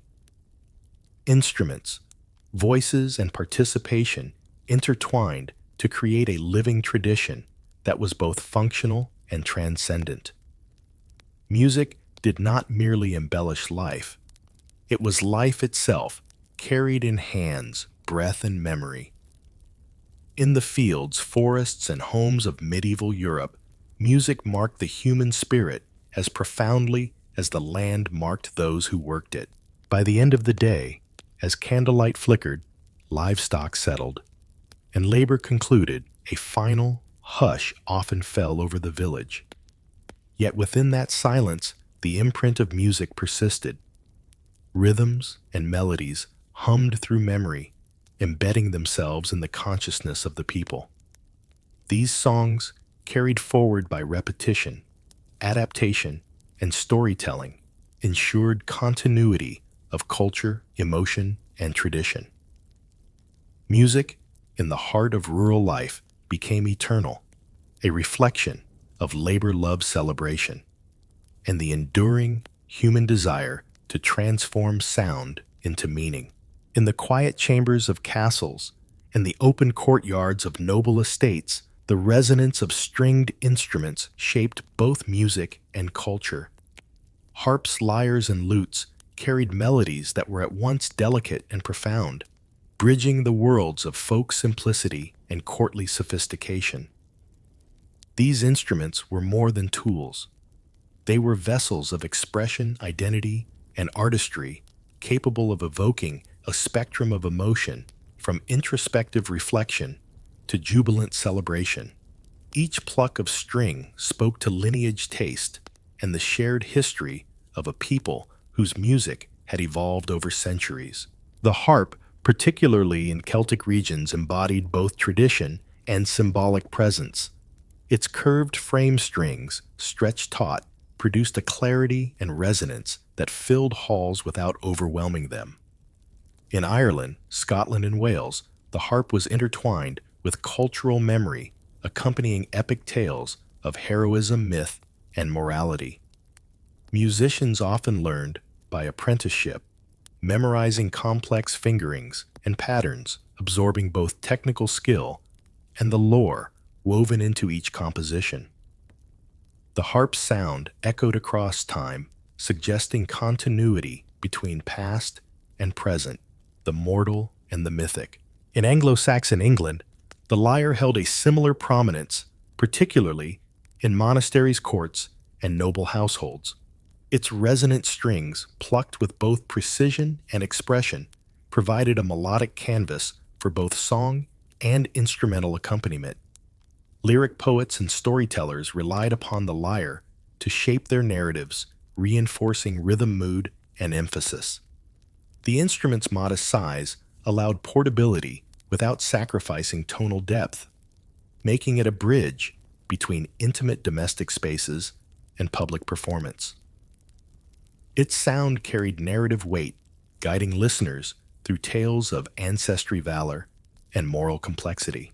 Lutes, often influenced by Arabic designs brought through trade and conquest, gained popularity in southern Europe and later across the continent. Their versatility made them ideal companions to vocal performance as well as solo instruments. The lute's plucked strings allowed nuanced dynamics, delicate ornamentation, and varied tonal color, enabling performers to convey subtle emotion. In courtly settings, the lute became central to the expression of love, diplomacy, and refinement. Its music, resonating with both aesthetic pleasure and social significance. Playing the lute was a mark of cultivated taste, a skill that reflected both discipline and creativity. The techniques of stringed instruments were highly specialized. Musicians learned to adjust tension, finger placement, and plucking style to elicit desired timbres. Harps required precise hand positioning to navigate multiple octaves. Lyres demanded coordination between melody and accompaniment. Lutes invited experimentation with chordal textures and ornamental flourishes. Each instrument carried its own language, shaping composition and performance. Mastery was both technical and interpretive, demanding attention to acoustics, material, and the emotional intent of the music. These instruments did not exist in isolation. Their sound interacted intimately with the architecture and social environment. In castle halls, high ceilings and stone walls amplified resonance, enriching harmonics and creating a sense of grandeur. In smaller chambers, subtle adjustments allowed for intimacy and nuance. Courtyards, gardens, and outdoor terraces required awareness of wind distance and audience placement. Musicians learned to adapt to these variables, ensuring that each performance communicated its intended effect. Music became a collaboration with space itself, shaped as much by environment as by skill. Stringed instruments also carried cultural symbolism. The harp, lyre, and lute were associated with refinement, education, and morality, especially within the noble class. A noble patron's preference for certain instruments could signal aesthetic judgment, political alignment, or social aspiration. Performers became both entertainers and cultural emissaries, their art reinforcing social hierarchy while simultaneously offering emotional resonance. Music in this context was inseparable from identity, shaping perception of both performer and listener. In addition to courtly usage, stringed instruments found their way into religious and ceremonial contexts. Monks and clerics occasionally employed harps or lyres to accompany devotional poetry, while secular celebrations integrated these instruments into festivals, weddings, and seasonal rituals. Their ability to sustain melody and harmonic support made them versatile, capable of enhancing vocal performance, dance accompaniment, or instrumental interludes. The stringed instrument thus bridged sacred and secular, public and private ritual and entertainment. The repertoire of these instruments was both diverse and adaptive. Harps might render epic tales of ancient heroes or mythic sagas. Lyres could support reflective poetry or moral instruction. Lutes could accompany love songs, diplomatic ceremonies, or playful improvisations. Composers and performers continuously innovated, blending regional traditions, borrowed motifs, and personal creativity. Music evolved dynamically, balancing preservation of tradition with responsiveness to changing tastes, occasions, and audiences. The string tradition remained both rooted and fluid, anchored in technique yet open to invention. Even in the hands of skilled performers, the aesthetic goal was not solely technical mastery, but emotional resonance. Every plucked string, every vibrato, every ornamentation carried intent. Melodies guided reflection, lifted spirits, or invoked longing. In quieter moments, a harp might suggest meditation. A lyre could evoke nostalgia or collective memory. A lute might accompany tender affection or courtly flattery. Music in this sense was a language of emotion understood intuitively, transcending literacy, social class, or spoken dialect. Travel and exchange further enriched string traditions. Musicians carried techniques, compositions, and instruments across regions, blending Celtic, Anglo-Saxon, French, and Mediterranean influences. Innovations in tuning construction and playing style spread along trade routes and pilgrimage paths, gradually shaping a continental network of musical ideas. Each locality adapted these influences to its cultural norms and materials, creating distinct regional styles while maintaining a recognizable lineage. The circulation of knowledge ensured continuity, diversity, and vitality within the tradition. Participation in stringed music was not restricted to professional musicians. Aristocrats often learned the harp or lute as part of education, while amateurs contributed to family gatherings or local festivities. Music became a shared cultural practice, extending beyond formal performance into domestic and communal spaces. This blurred the boundaries between performer and listener, professional and layperson, creating a more intimate and integrated musical life. In this way, stringed instruments reinforced both artistry and social cohesion. The visual and tactile qualities of stringed instruments also contributed to their impact. The curve of a harp's frame, the polished surface of a lute, the carved decoration on a lyre, all signified craftsmanship and aesthetic care. Handling these instruments required attention to posture, touch, and engagement, emphasizing the physicality of music making. The interplay of sight, touch, and sound reinforced the immersive experience of performance, allowing both player and listener to perceive music as a multi-sensory event. By evening, when candlelight danced on wooden floors and stone walls, the strings of harps, lyres, and lutes resonated with intimate intensity. A single melody could traverse a hall, fill a courtyard, or accompany a reflective moment in a chamber. Music in these forms linked individuals to place tradition and emotion. It was both heritage and invention, memory and improvisation, personal expression and communal experience. Each note plucked was a thread in a larger tapestry of cultural and emotional life, echoing through generations and across landscapes. The sound of strings extended far beyond the confines of courtly halls. Open terraces, village gatherings, and wandering musicians all carried melodies born from harps, lyres, and lutes into wider landscapes. A lute played under a leafy arbor could complement birdsong. A harp beside a river could reflect the gentle rhythm of flowing water. These instruments connected music to environment, creating harmonies that echoed natural patterns, merging human creativity with the pulse of the world. Sound was shaped not only by skill, but by surroundings, and each performance was a dialogue between instrument space and listener.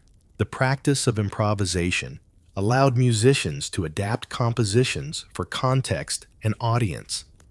A melody played in a grand hall could expand in complexity, adding ornamental flourishes for attentive nobility, while the same piece in a rustic courtyard might be simplified to emphasize rhythm and accessibility. Stringed instruments were therefore flexible tools accommodating both elaborate artistry and communal participation. The artistry of adaptation reflected a musician's sensitivity to circumstance, turning every performance into a living, responsive creation. Music on stringed instruments often guided ritual and ceremony. In weddings, harps and lutes carried tunes that celebrated union and continuity, while at tournaments or feasts, strings accompanied processions, announcements, and entertainments. The timbre of each instrument influenced mood from contemplative introspection to exuberant celebration. By shaping atmosphere, these instruments reinforced human emotion and cultural practice, making them indispensable in both sacred and secular contexts. The sound itself became a participant in the ritual, not merely a backdrop. Teaching and transmission were vital for sustaining string traditions.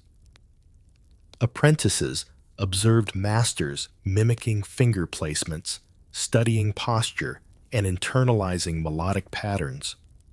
Knowledge passed orally and through demonstration, creating continuity between generations.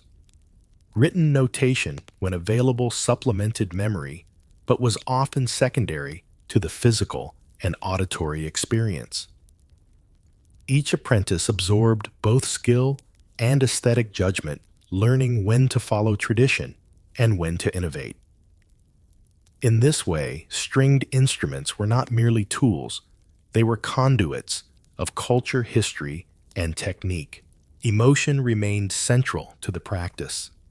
Harps conveyed lyrical beauty, lyres narrated tales with resonance and clarity, and lutes offered nuanced intimacy. Musicians learned to shape tone timing and ornamentation to reflect desired affect, whether sorrow, longing, joy, or devotion. Music became a conversation between instrument and soul, where subtlety mattered as much as precision. Listeners attuned to these nuances experienced a profound connection, perceiving the instrument as an extension of both human feeling and storytelling. Regional variation enriched the tradition. Celtic harps differed in construction and tonal emphasis from English or French counterparts. Lyres in Germanic regions evolved with local techniques, and lutes adopted innovations influenced by Mediterranean design.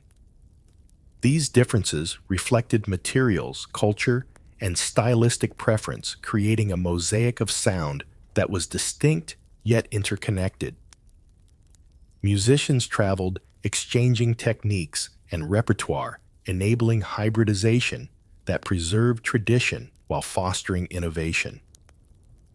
The string tradition was thus both deeply local and broadly European adaptive, yet rooted. Public and private performance coexisted seamlessly. A noble patron's hall demanded refinement and sophistication, while small gatherings or solitary practice emphasized intimacy and personal expression. In each case, strings transformed space, carrying meaning and emotion. They offered reflection, instruction, amusement, and community, demonstrating the versatility of musical expression. Through these performances, music remained both elite and accessible, capable of speaking to individuals, families, or entire communities with equal potency. Instruments themselves embodied craftsmanship, artistry, and identity. The curve of a harp's frame, the polished finish of a lute, the carved embellishments of a lyre signaled aesthetic values, regional identity, and social status. Musicians treated their instruments with care, aware that both appearance and sound carried significance. Instrument making was an art in itself, blending functional design with beauty, ensuring that the physical object resonated in harmony with the melodies it produced. The stringed instrument was therefore simultaneously medium symbol and artifact.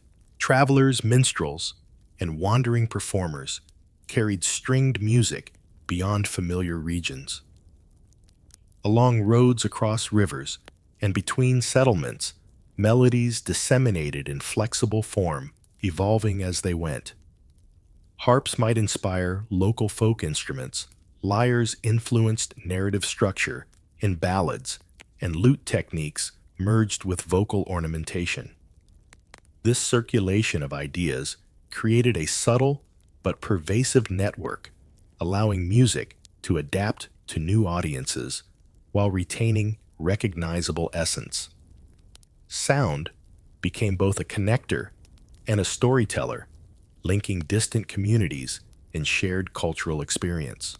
Even mundane moments found meaning through stringed instruments.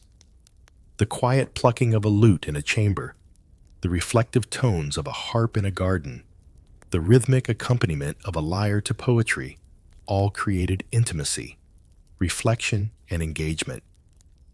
Music accompanied thought, guided emotion, and shaped perception. In these private contexts, the instrument acted as a mirror for the soul, resonating with individual contemplation and providing a counterpoint to the external rhythms of life. Music was inseparable from the inner life of its audience.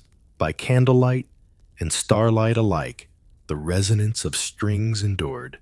Every plucked tremor and sustained note carried forward layers of meaning, history, and emotion. Music became memory in motion, sustaining cultural heritage and personal reflection.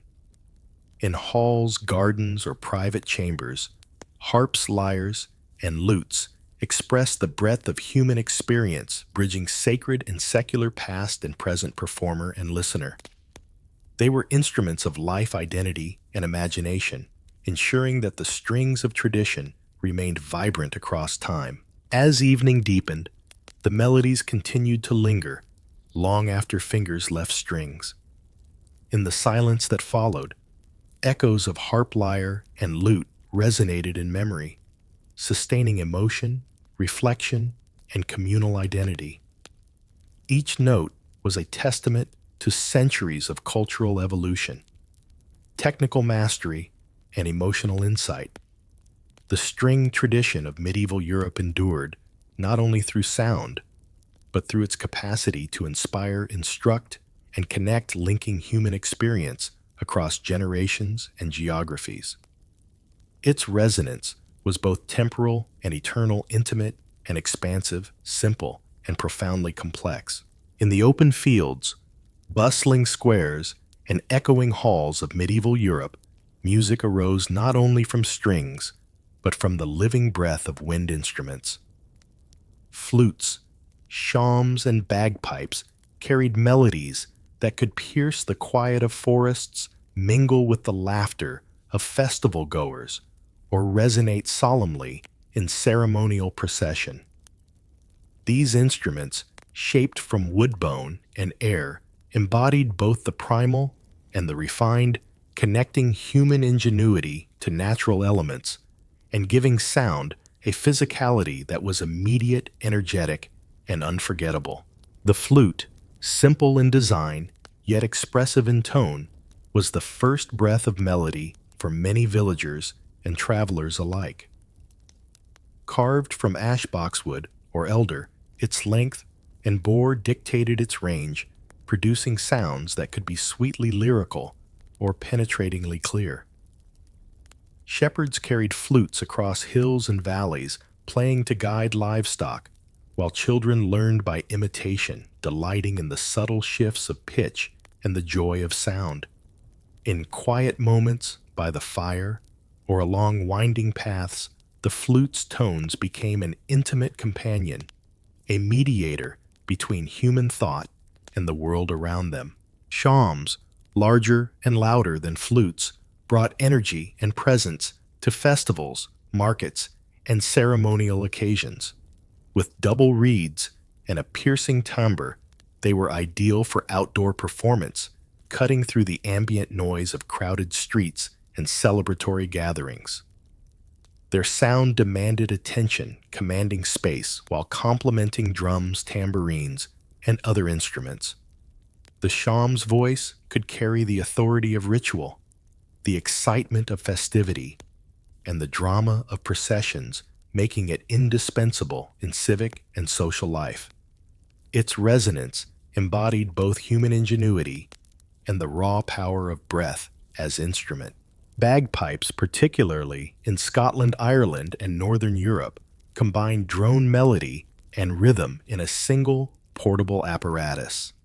Constructed from wood leather and reeds, they transformed human breath into continuous harmonic sound, enveloping listeners in layers of tonal texture. Bagpipes suited both outdoor festivals and battlefield marches, offering music that was simultaneously celebratory and martial. The instrument's capacity to sustain continuous sound allowed dances, songs, and ceremonies to unfold without interruption, creating a sonic environment that was immersive, communal, and unmistakably powerful. Each of these wind instruments demanded not only technical skill, but physical endurance. Breath control was essential. Precision in embouchure and finger placement determined pitch tone and clarity. Musicians developed intimate knowledge of their instruments, adapting to variations in temperature, humidity, and materials. Even minor adjustments could transform timbre, resonance, and expressive potential. Mastery of these instruments was therefore a combination of artistry, technique, and an almost instinctive understanding of air and acoustics, turning human breath into an instrument of both beauty and force. The relationship between wind instruments and environment was immediate and tangible. Flutes harmonized with natural sounds, the rustling of leaves, birdsong, or river flow, while shawms and bagpipes asserted presence in urban or ceremonial spaces. Musicians learned to modulate volume and articulation to suit their surroundings, ensuring both audibility and emotional effect. Each note was shaped by context, each melody by circumstance. Music became a living dialogue with space, responsive, adaptive, and deeply integrated into the rhythms of medieval life. Wind instruments carried both ritual and narrative significance. Flutes could accompany pastoral songs or intimate storytelling. Shawms punctuated civic processions, and bagpipes heralded martial valor or festive celebration. Each instrument communicated meaning beyond mere melody, guiding collective experience, signaling emotion, or reinforcing cultural norms. Music mediated social life, creating patterns, expectations, and emotional resonance within communities. The act of playing was both technical and symbolic, integrating human intention, cultural knowledge, and physical mastery. Festival gatherings exemplified the power of wind instruments. Spring and harvest celebrations, religious processions, and wedding dances were energized by the combination of flutes, shawms, and bagpipes. The piercing clarity of shawms could lead dancers through complex steps. The melodic voice of a flute could guide tempo and mood, and the sustained drone of bagpipes anchored collective movement. Music and movement were inseparable, forming a unified sensory experience that combined rhythm, melody, and communal participation. Festivals were amplified alive and unforgettable through breath-driven sound. Oral transmission was central to wind instrument tradition. Techniques, tunes, and variations were learned through observation, imitation, and shared performance. Written notation was rare, particularly for folk melodies, making the memory and skill of each musician vital. Over time, regional styles developed, influenced by geography, material, availability, and local taste. Northern flutes carried a distinct timbre from southern instruments. Bagpipe drones differed between valleys and glens. Shawms varied in pitch and projection according to regional preference. Diversity and continuity coexisted naturally within this living tradition. Musical innovation occurred through experimentation with construction, tuning, and repertoire. Flutes evolved in length and bore to expand melodic range. Shawms were modified to optimize projection. Bagpipes developed additional drones to enrich harmonic texture. Musicians and instrument makers collaborated, responding to artistic demands, ceremonial contexts, and environmental factors. This iterative process ensured that wind instruments remained both functional and expressive, adaptable to changing social and cultural conditions. Innovation was practical, aesthetic, and essential to sustaining the vibrancy of the tradition. Even in solitary contexts, breath-driven music resonated with emotion. A shepherd's flute could evoke longing or reflection across a misty hillside.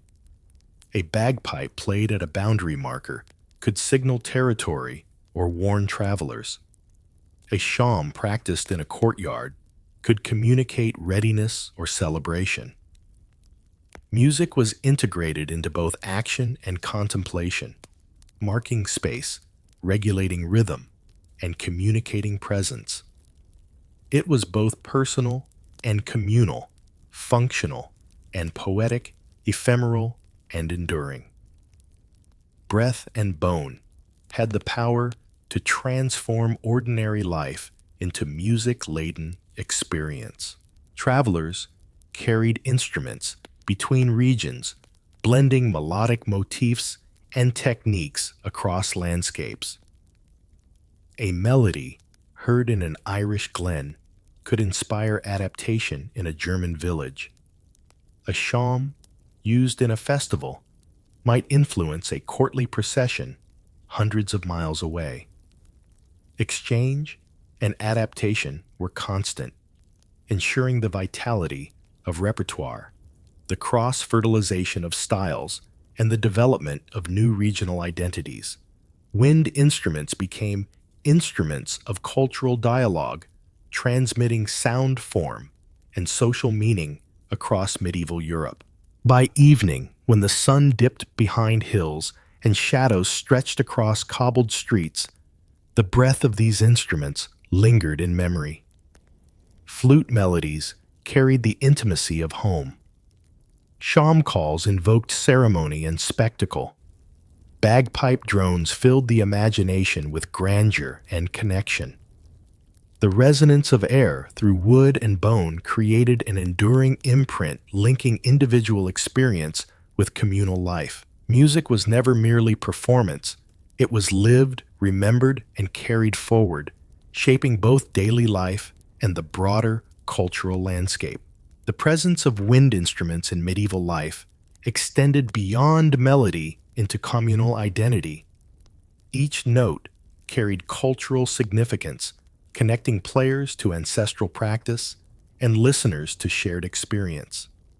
Festivals, processions, and rituals became orchestrated landscapes of sound where flutes, shawms, and bagpipes guided movement, marked time, and shaped emotion. Breath, when controlled and modulated, became both instrument and expression, turning air into narrative and rhythm into memory. Bagpipes, in particular, exemplified continuity and adaptation. Each region developed distinct variants, reflecting local materials, musical taste, and social function. Highland pipes carried the grandeur and martial energy of Scotland, while simpler pastoral pipes resonated in valleys and lowlands. The constant drone provided a harmonic foundation, allowing melodies to float above steady tonal support. This duality, stability, and variation mirrored social structures, the constancy of communal life, underpinned by the uniqueness of individual participation. Shawms, meanwhile, remained indispensable for public gatherings. Their sharp, penetrating sound was ideal for outdoor spaces, commanding attention and marking transitions within ceremonies. Festival processions, market openings, and civic rituals were punctuated by shawm calls, signaling both authority and festivity. Musicians learned to play with dynamic control, producing both dramatic fanfares and subtler melodic passages, adjusting tone according to context. The shawm's versatility made it an emblem of communal life, bridging civic order with human expression. Flutes, simpler in construction, yet expressive in tone, maintained intimate and pastoral roles. Shepherds' children and itinerant performers relied on flutes to provide melodic continuity in everyday life. Their sound could communicate across fields, accompany song, or provide gentle solace. Even within courtly contexts, flutes offered agility and ornamentation, complementing more complex instruments or providing a delicate counterpoint to voice. Their adaptability and accessibility ensured their centrality in both popular and refined musical practice. The interplay between instruments was essential. Bagpipes often supplied harmonic grounding, shawms introduced melodic authority, and flutes added color and lyricism. Festivals and celebrations orchestrated these elements into coherent soundscapes, producing immersive experiences that guided collective movement and emotional response. Music in these instances was inseparable from ritual storytelling and social cohesion. Breath-driven instruments created not only sound, but a shared temporal and spatial narrative. Training and apprenticeship shaped mastery. Musicians learned breath control, finger technique, and ornamentation through observation and practice. Knowledge was transmitted orally and physically, emphasizing intuition alongside precision. A young performer would imitate gestures, posture, and embouchure, gradually internalizing complex coordination between lungs, hands, and instrument. Expertise required both dedication and sensitivity for minor variations in breath pressure, fingering, or reed quality, transformed pitch, timbre, and resonance. The art of wind instruments demanded attentiveness to every subtle variable. Musicians became both entertainers and custodians of cultural memory, Songs carried history, encoded emotion, and preserved communal identity. Seasonal tunes, ceremonial calls, and festive melodies chronicled cycles of work celebration and belief. Music mediated social norms and values, marking milestones, signaling warnings, and celebrating achievement. In villages, towns, and courts alike, wind instruments were conduits of both functional communication and aesthetic experience, uniting the practical and the poetic. Wind instruments also reflected technological ingenuity. Carving, shaping, and assembling wood, bone leather, and reeds required craftsmanship and experimentation. Flutes were adjusted to optimize pitch and timbre. Shawms modified for projection. Bagpipes tailored for tonal balance and airflow. Material constraints and local resources shaped design, producing regional variation and innovation. Musicians aware of these subtleties became active participants in the evolution of instrument-making, blending artistry with practicality in every note produced. Even in solitary practice, music retained emotional potency. A shepherd's pipe, or flautist's gentle melody, resonated across fields, carrying mood, memory, and narrative. Bagpipes and shawms provided both grounding and spectacle, whether signaling dawn, celebrating harvest, or accompanying ritual. Breath became the medium through which human intention, environment, and cultural tradition intersected. Music was both immediate and enduring, intimate, yet communal, ephemeral, yet emblematic of the broader medieval soundscape. The social significance of breath-driven instruments was inseparable from their musical function. Bagpipes announced presence and occasion. Shawms guided civic and religious life. Flutes offered personal and pastoral reflection. Music created structure, punctuated ritual, and unified groups, embedding sound within human experience. Festivals, processions, and ceremonies were defined as much by the instrumentation as by action gesture or narrative. Sound became an organizing principle, integrating physical space, social hierarchy, and emotional resonance. Travel and cultural exchange shaped repertoire and style.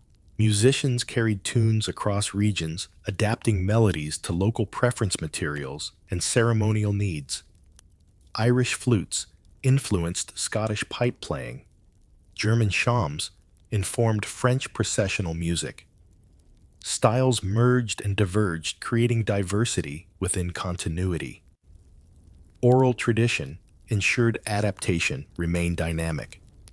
Each performer contributed personal interpretation while respecting inherited motifs. Music was simultaneously historical archive, evolving practice, and creative exploration. Participation in wind music transcended social boundaries. Villagers, nobles, and clerics alike engaged with breath-driven instruments, whether performing dancing or listening. The act of playing or attending transformed experience, producing empathy, memory, and shared emotion. Music acted as both connector and interpreter, facilitating communication where words might fail. Breath, shaped into sound, created a living bond between performer and audience, instrument and environment, individual and community. As twilight deepened and activities subsided, the resonance of flutes, shawms, and bagpipes lingered. Melodies carried through field, streets, and chambers, creating a sonic afterglow that extended beyond performance. Listeners remembered rhythm, pitch, and timbre. Performers internalized nuance and emotion. Sound became memory, experience, and identity. Wind instruments powered by breath and crafted from natural materials sustained culture tradition and communal spirit, leaving traces that endured across time and geography. In reflection, breath-driven music of the medieval world embodied the convergence of human creativity, physical skill, and cultural significance. Flutes, shawms, and bagpipes transformed air into narrative rhythm and emotion. They linked daily labor, festive celebration ritual, and social cohesion. Each note drone and ornament expressed human intention, environmental awareness, and historical memory. Music was both lived and remembered, functional and transcendent, intimate and communal, ephemeral and eternal. The day ended, yet the sound lingered, not in space alone, but in memory and imagination. The flutist's song, the shawms' piercing call, and the bagpipes' drone echoed through hills, halls, and hearts. Breath and bone had become the vessel for both tradition and innovation, pleasure and reflection, solitude and community. Music persisted in the minds of those who played, those who listened, and those who would carry the melodies forward, sustaining a living heritage of sound emotion and cultural identity that defined the medieval world. In villages and towns, on castle grounds, and open fields, music was not complete without rhythm. Drums, bells, tambourines, and tabor provided the heartbeat of medieval life-shaping movement, signaling communal activity and animating festivities. Unlike stringed or wind instruments, percussion demanded neither melody nor harmony to dominate. Its power was primal, immediate, and unmistakable. A single strike of a drum or toll of a bell could command attention, set pace, and synchronize collective energy, turning ordinary events into coordinated, immersive experiences. The drum, in its many forms, from simple frame drums to tabor drums, defined the pulse of everyday life.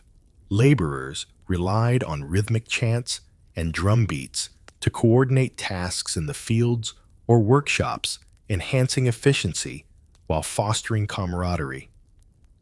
The drum dictated timing, guiding footsteps and gestures, transforming isolated motion into collective movement.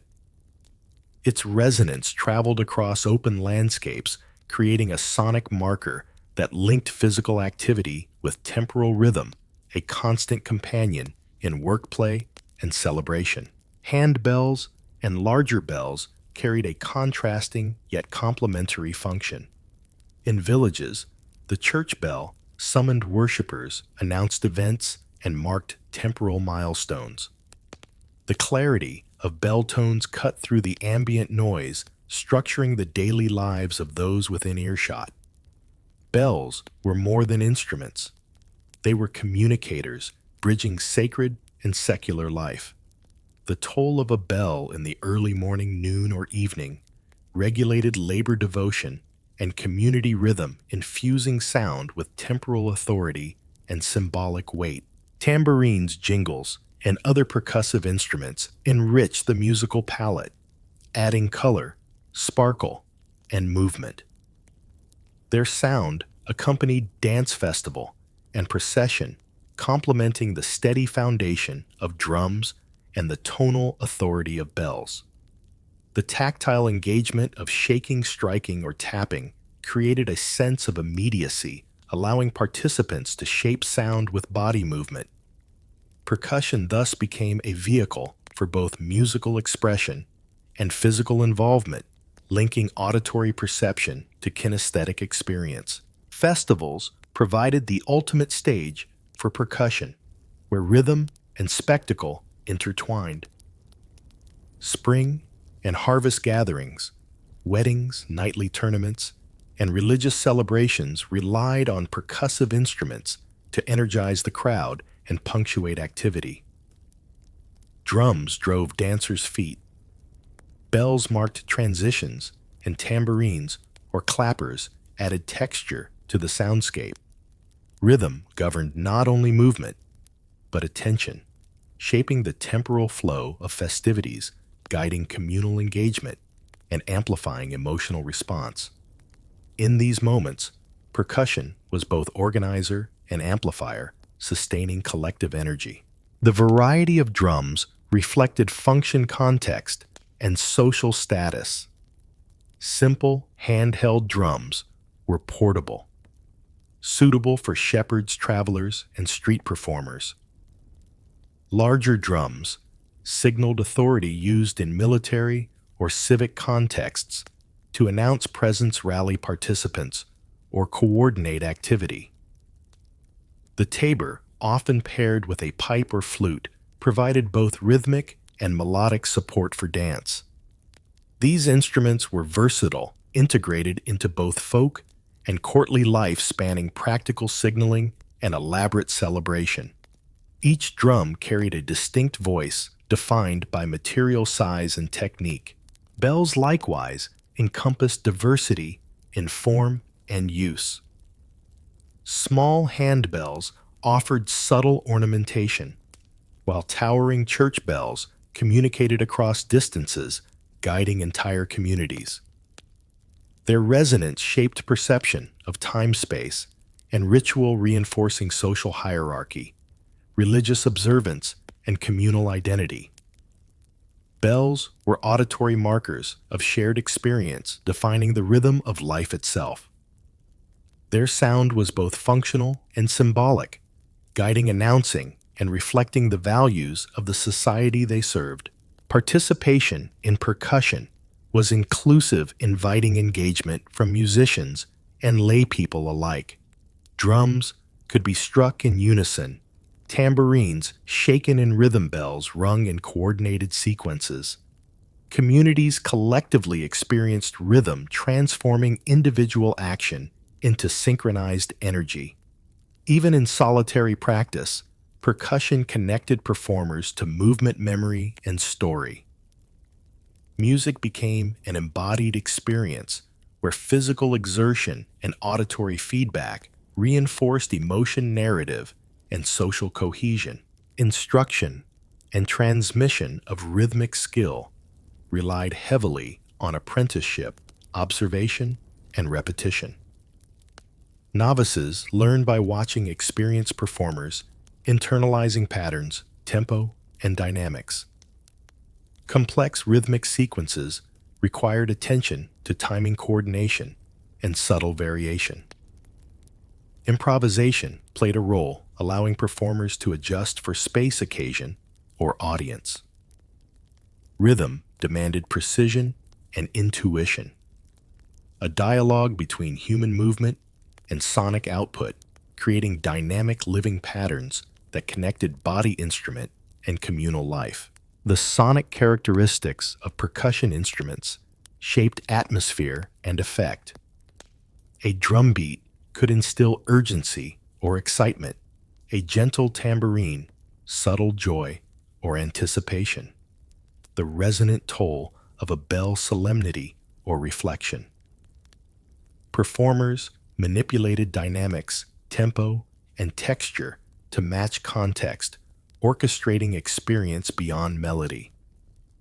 In festival squares or quiet chapels, the same instrument could convey triumph, warning, meditation, or delight, demonstrating the adaptability and expressive potential of percussion in medieval Europe. Seasonal variation influenced percussion as well. Harvest celebrations demanded vigorous, sustained rhythm to accompany labor and dance. Religious festivals required ceremonial cadence, precision, and measured tolls. Weddings and communal gatherings encouraged playful experimentation with syncopation, accentuation, and improvisation. Rhythm shaped the emotional contour of events, creating anticipatory tension, climactic release, or reflective pause. Percussion connected temporal experience to collective participation, structuring both expectation and memory. Percussion was intimately tied to movement and dance. Rhythmic cues guided step posture and interaction. Circular dances, line dances, and paired movements all depended on consistent beat and accentuation. Musicians and dancers entered a shared dialogue where drum patterns, bell strikes, or tambourine jingles dictated tempo dynamics and transitions. Music and motion merged seamlessly, producing experiences that were both aesthetic and kinetic, participatory and performative. Traveling musicians and itinerant performers spread rhythmic ideas across regions. Drumming techniques, bell patterns, and percussive ornaments were transmitted orally and visually, evolving to suit local preference and occasion. Festivals became laboratories of experimentation, blending local and imported practice. As with other instruments, percussion adapted dynamically to context, audience, and performer, reflecting the fluidity of cultural exchange while maintaining recognizable tradition. Patterns of sound became patterns of shared understanding. The visual and performative aspect of percussion added to its impact. Striking a drum or shaking a tambourine involved physicality, posture, and spectacle.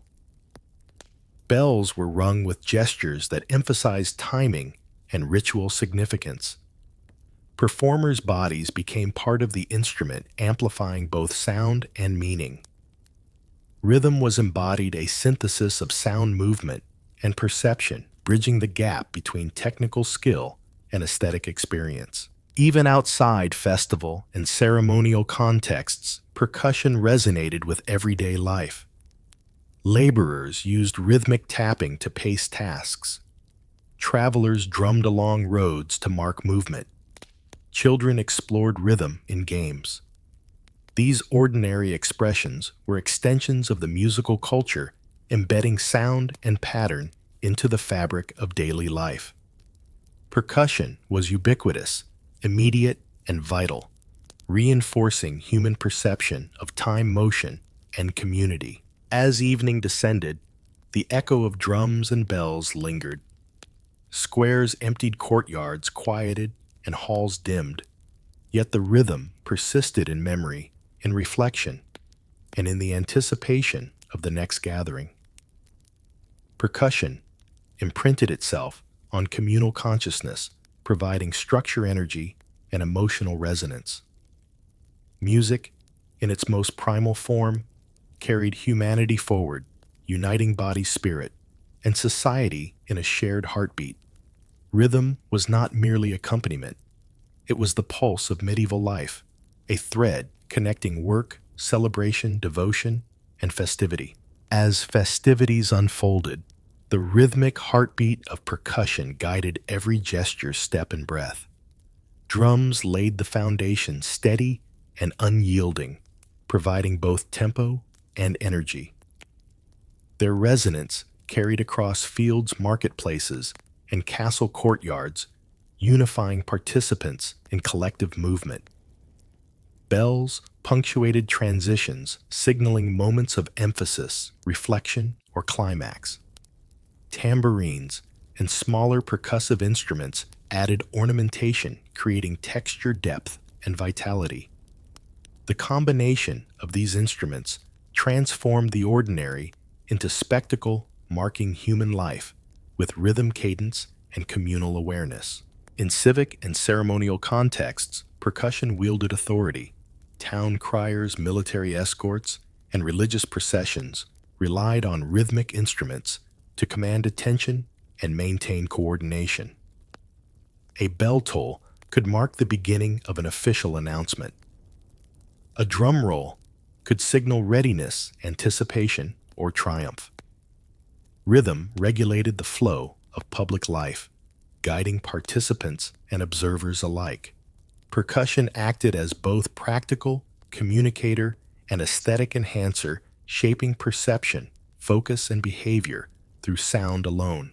The energy of percussive music was contagious. Festival goers responded instinctively to rhythm, moving in synchrony with beats, swaying, clapping, or dancing. Drums, bells, and tambourines created momentum, inspiring collective joy and exhilaration. Even those who did not play became part of the soundscape through movement, voice, and attention.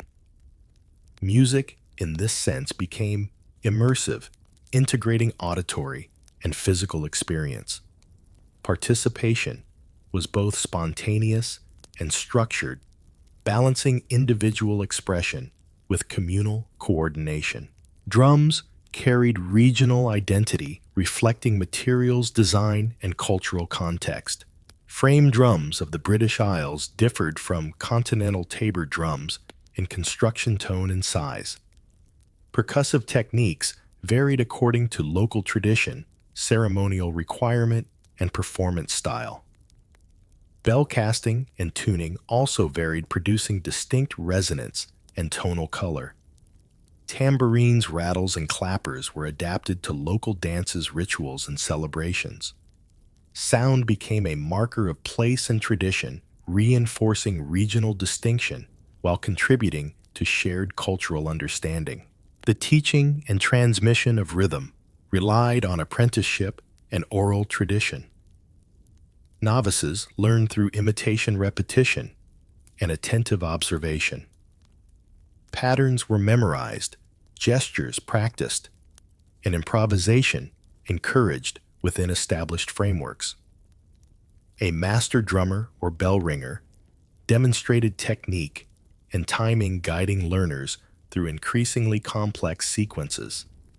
Skill was judged not only by technical accuracy, but by expressive power, responsiveness, and the capacity to inspire communal participation.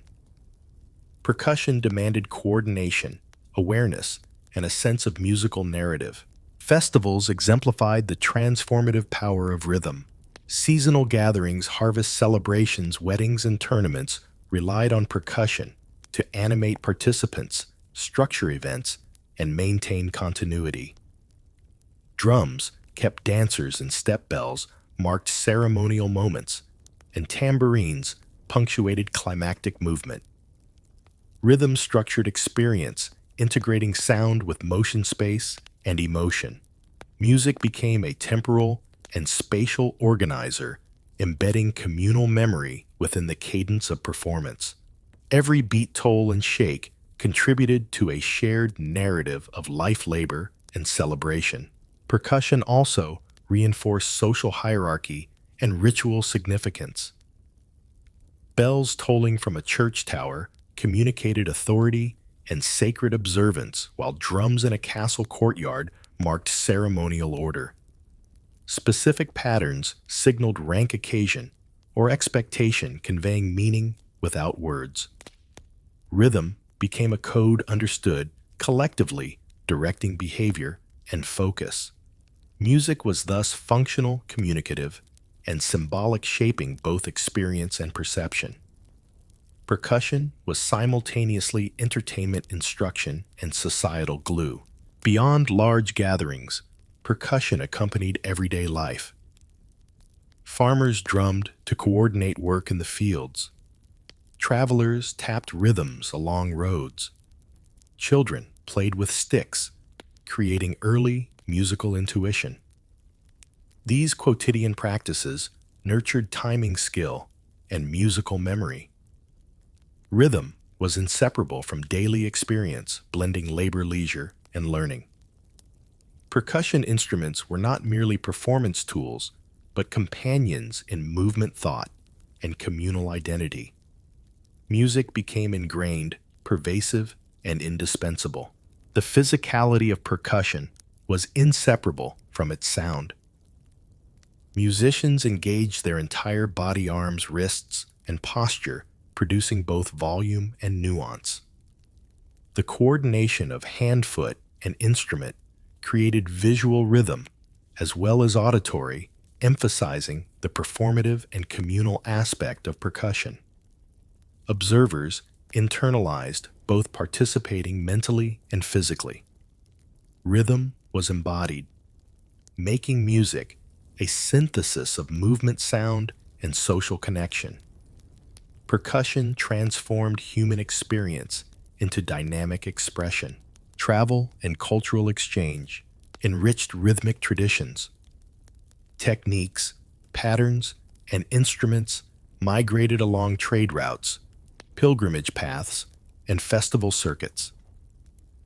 A drum rhythm from a German market might inspire dancers in France. A bell sequence from England could influence ceremony in Scotland. Oral and visual transmission ensured adaptability, allowing regional styles to flourish while maintaining recognizable motifs. Percussion was thus a living tradition, responsive to context and audience-balancing innovation with continuity. Emotional resonance remained central to percussion's role. A drum beat could evoke courage or anticipation. A bell toll could instill solemnity or reverence. A tambourine jingle could inspire joy or playfulness. Musicians modulated dynamics, accent, and tempo to align sound with occasion and effect. Rhythm was expressive, shaping mood, guiding activity, and reinforcing cultural meaning. Through percussive music, participants experienced heightened awareness, engagement, and emotional connection, uniting individual sensation with collective energy. As night fell, the echo of drums, bells, and tambourines lingered in memory and imagination. Festival squares emptied, castle courtyards grew quiet, and streets fell still.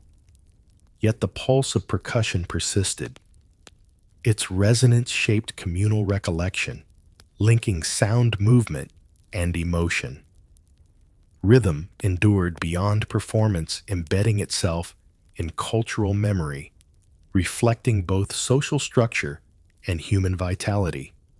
Music became a living pulse, a constant heartbeat, connecting labor, celebration, ritual, and reflection. In the end, percussion illustrated the universal power of rhythm. It united people across space and social rank, regulated life's activities, and amplified emotion and spectacle. Drums, bells, and tambourines translated human intention into sound, movement, and shared experience.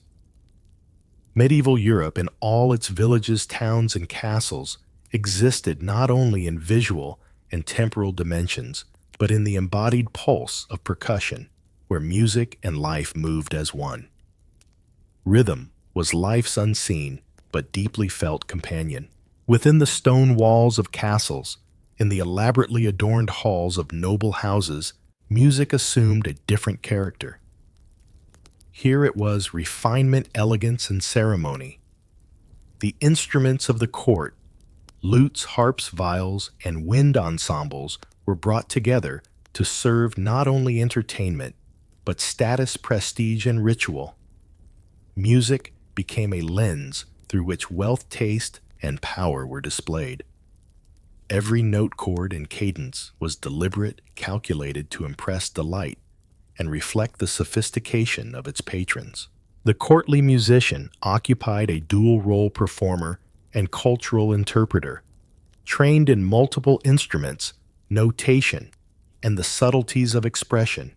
These musicians were responsible for maintaining the aesthetic standards of their lord's household. They provided accompaniment for dances, dinners, and ceremonies, yet their presence extended beyond mere function. The music of a castle hall carried significance, reinforcing social hierarchy, facilitating political negotiation, and framing the emotional environment of events. Sound became an instrument of influence as much as artistry. Lutes and harps were central to courtly repertoire. Their gentle tones provided both melodic and harmonic richness, capable of sustaining intricate compositions or supporting vocal performance. A harpist might pluck arpeggios to accompany a ballad of chivalric valor. A lutenist could provide delicate counterpoint for a courtly love song. Instruments were not merely functional, they were aesthetic objects. Their curves, decoration, and craftsmanship, as much a part of the experience as their sound. Visual and auditory refinement merged seamlessly in the noble setting. Courts demanded precision and subtlety. Music punctuated ceremonies, highlighted dramatic moments, and guided social interaction. A carefully timed flourish on the lute could mark entrance or departure. A harp passage might signal the beginning of a toast. Musicians learned to shape tone dynamics and ornamentation to suit context, blending technical mastery with interpretive skill. Each performance was an exercise in responsiveness, sensitivity, and aesthetic judgment, transforming music into an active agent in the social and ceremonial life of the court. Dances were inseparable from courtly music. Minuets, pavans, and other formal dances required careful coordination between musician and dancer. Rhythm phrasing and tempo dictated movement, while melodic ornamentation enriched visual and auditory experience. Music and motion were interdependent. The dancer's steps shaped interpretation, and the musician's subtle adjustments refined the overall performance. Courtly music was thus interactive, creating a delicate dialogue between sound gesture and social expectation. The repertoire of courtly music reflected both local and foreign influence. Italian madrigals, French chansons, and German songs traveled across borders, adapted to local tastes and instruments. Noble patrons demanded innovation, tempered by elegance, encouraging musicians to blend tradition with novelty. Music became a form of cultural diplomacy, showcasing sophistication while absorbing the wider European artistic milieu. This exchange enriched courtly life, producing compositions that were both regionally distinct and cosmopolitan. Vocal performance complemented instrumental music, often emphasizing themes of love, heroism, or moral reflection. Professional singers collaborated with instrumentalists, creating layered textures that combined melody, harmony, and narrative. Lyrics were carefully chosen to reflect courtly ideals, celebrate lineage, or honor guests. Music in this context was both entertainment and statement, a medium to display refinement, reinforce status, and shape perception. Every note carried intention, every performance crafted to balance artistry and propriety. The architecture of noble houses and castles influenced sound profoundly. High ceilings, stone walls, and vaulted chambers created natural resonance, amplifying instruments and blending timbres. Musicians adapted their technique to suit acoustics, modulating volume, tempo, and articulation. The physical space became an active participant in the music, shaping perception and enhancing the aesthetic impact. Courtly performance was thus spatially aware, attentive to environment, as much as composition, harmonizing human skill with architectural resonance. Training for court musicians was rigorous and multifaceted. Apprentices learned technique, composition, ornamentation, and repertoire, while observing performance etiquette and ceremonial protocol. Mastery required intellectual, technical, and social skill, balancing musicality with awareness of patron expectations. Musicians were both artisans and diplomats, navigating the intersection of art hierarchy and ceremonial precision.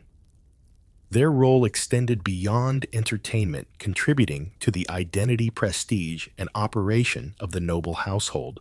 Private performances allowed for intimacy and reflection, even within grandeur. A harp played in a quiet gallery, a lute plucked softly. By candlelight, these moments offered subtlety and emotional nuance. Music could accompany contemplation, conversation, or leisure balancing the exuberance of public ceremony. Courtly life thus encompassed both spectacle and introspection with music, shaping mood, defining space, and guiding social interaction. Sound became a companion, conferring both delight and meaning upon the noble environment. Traveling musicians, often employed seasonally or for special occasions, introduced new repertoire and techniques to courts. They brought regional styles, exotic melodies, and fresh ornamentation, stimulating both musicians and patrons. The exchange of ideas encouraged innovation within established aesthetic frameworks, producing diversity without compromising elegance. Music became a vehicle for cultural synthesis, blending local identity with broader European trends. The court was simultaneously a conservatory, a laboratory, and a stage. Instruments themselves symbolized refinement and status. Harps, lutes, viols, and recorders were carefully crafted, adorned, and maintained.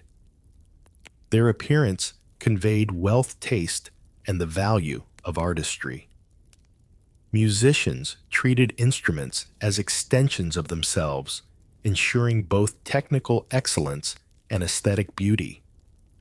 Sound and form intertwined, creating an immersive sensory experience where visual elegance reinforced auditory pleasure. The instrument was simultaneously medium object of beauty and symbol of cultural capital. Even amidst structured ceremonies, improvisation retained importance. Skilled musicians could adapt melody, tempo, and dynamics in response to dancers' guests or the ebb of social energy. Subtle variations demonstrated virtuosity and sensitivity, reflecting both personal artistry and understanding of courtly nuance. Improvisation, practiced within conventions, allowed performance to remain lively, responsive, and emotionally compelling. Courtly music balanced structure with spontaneity, discipline with expressive freedom. As evening unfolded, candles flickered across tapestries and stone floors, and music transformed halls into immersive worlds. Harps, lutes, viols, and winds combined, producing harmonies that captivated eye, ear, and imagination. Noble houses were alive with sound elegance and social choreography. Music reinforced hierarchy, guided interaction, and infused every action with aesthetic purpose. In the castle or manor, each note contributed to the tapestry of experience, creating memory, delight, and cultural expression.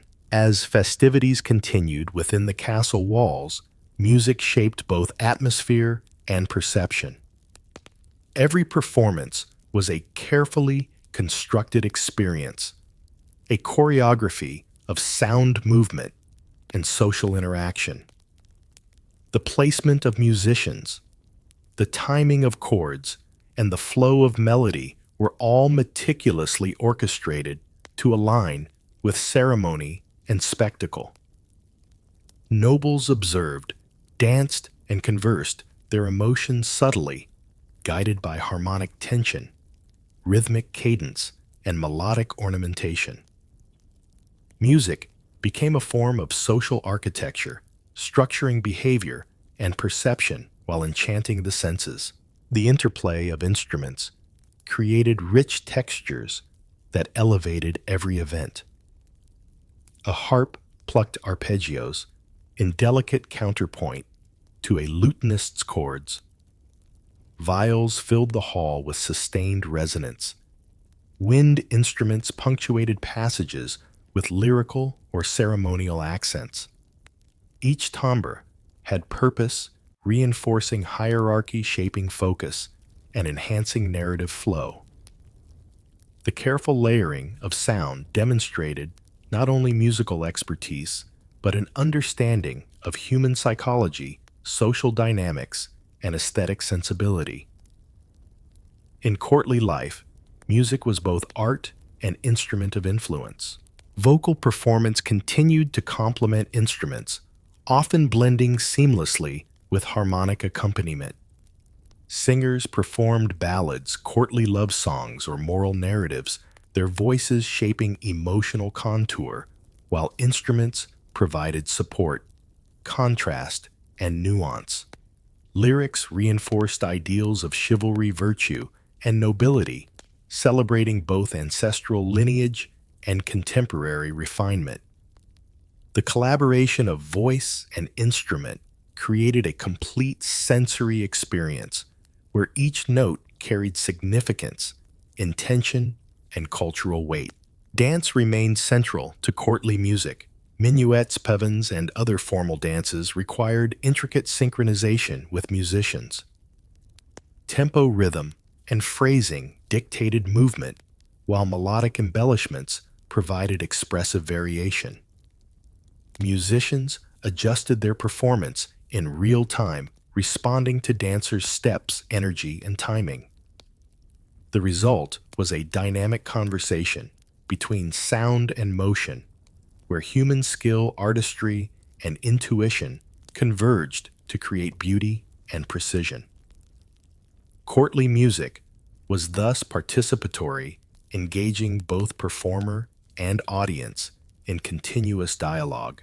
The architecture of noble halls further shaped sound and perception.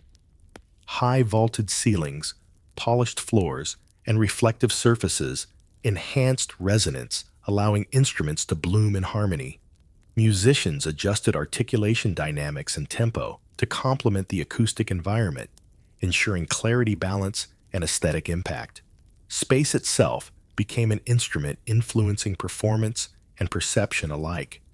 Music and architecture merged, creating immersive environments where sound, vision, and physical presence coalesced into memorable experiences. Musicians' training encompassed both technical mastery and courtly etiquette.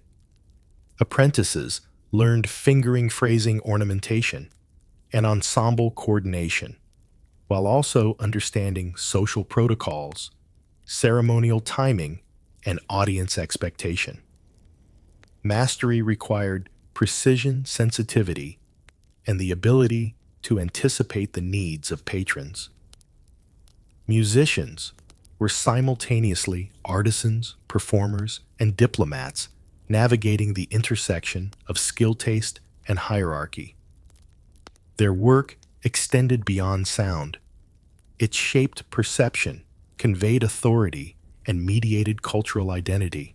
Repertoire was shaped by travel exchange and patronage.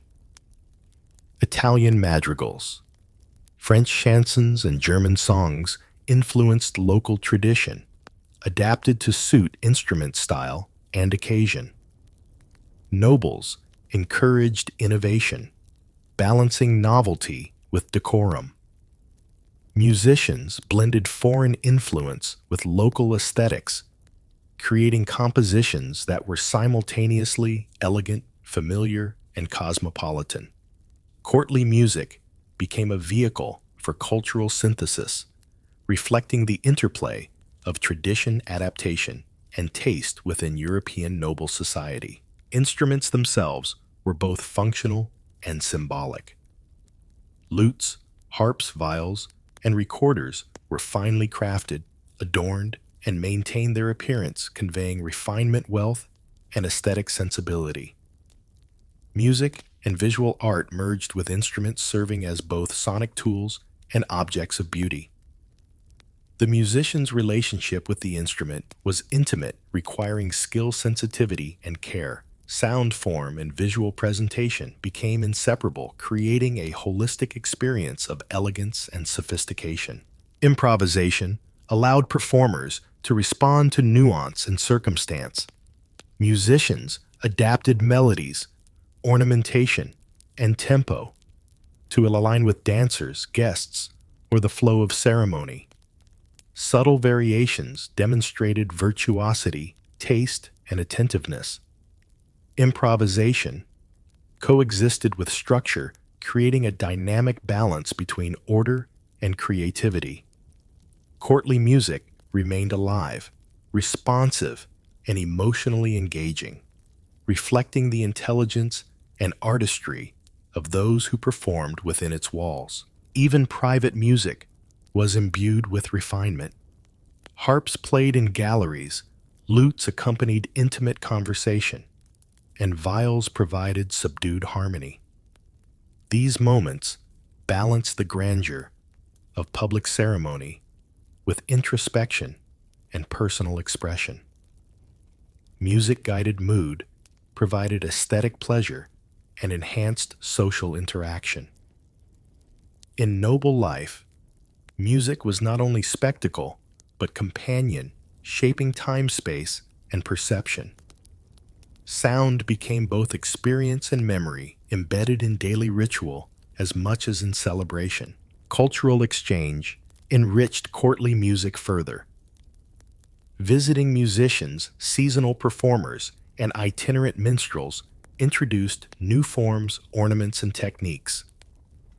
Their presence encouraged experimentation and adaptation, producing variation while respecting tradition.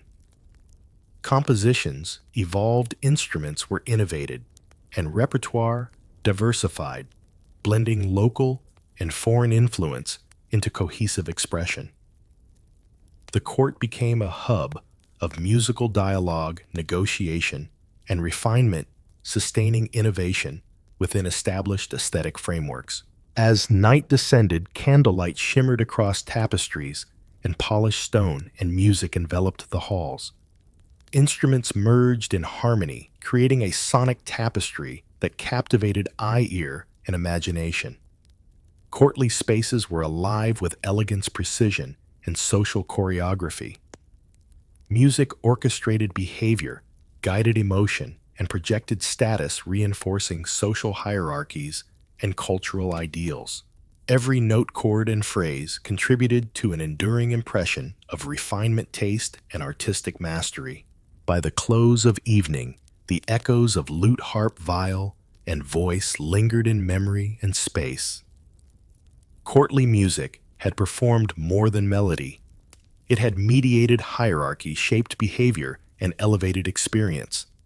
The castle and noble house became not only physical spaces, but vessels for aesthetic, social, and emotional orchestration. Music was inseparable from the courtly identity it served, leaving traces that persisted beyond performance, embedding itself in memory, tradition, and cultural consciousness. In towns, villages, and cities across medieval Europe, music was a bridge between worlds.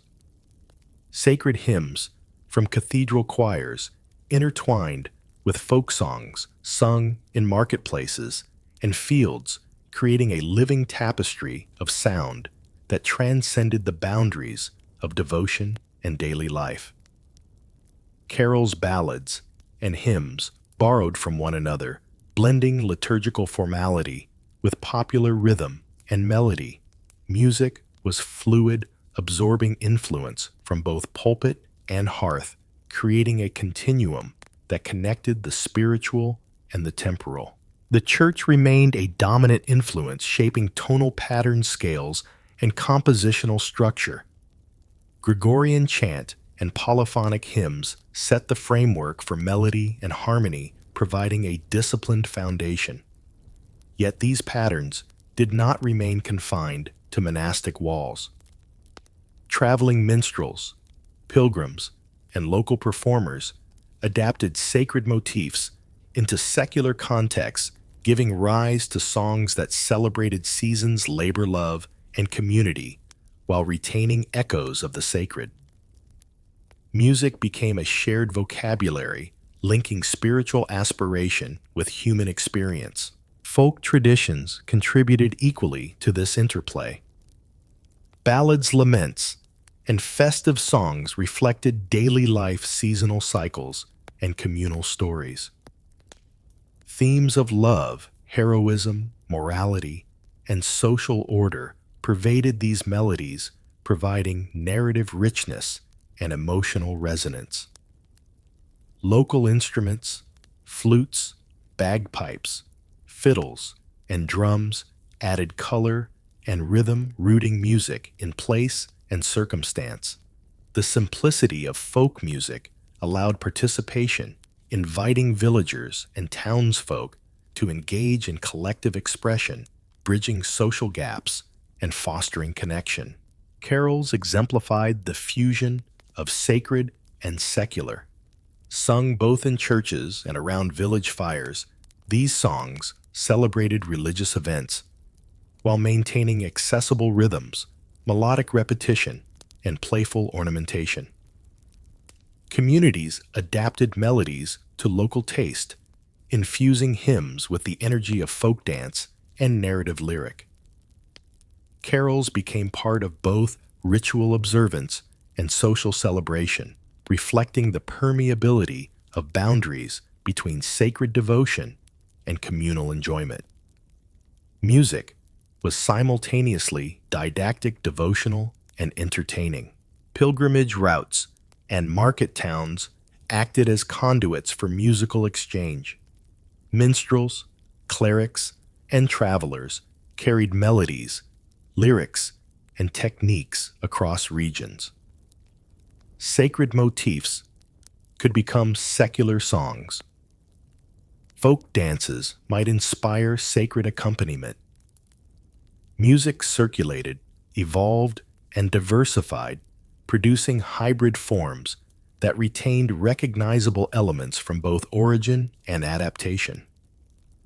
Communities absorbed, reshaped, and transmitted sound, creating a dynamic living repertoire that united disparate elements into coherent experience. Performance spaces influenced perception and experience.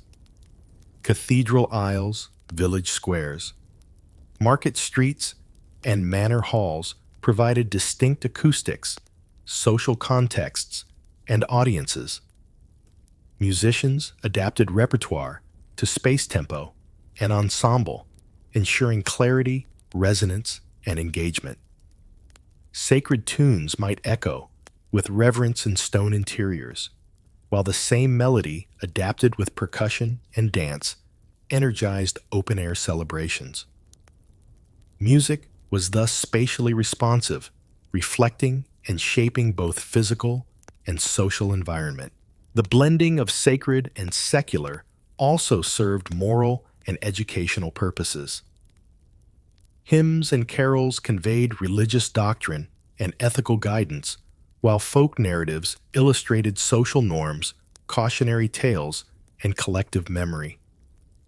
Hybrid compositions reinforced communal identity, embedding ethical, spiritual, and cultural values within memorable melodies. Music became a medium of instruction, reflection, and entertainment, simultaneously demonstrating its versatility and centrality in medieval life.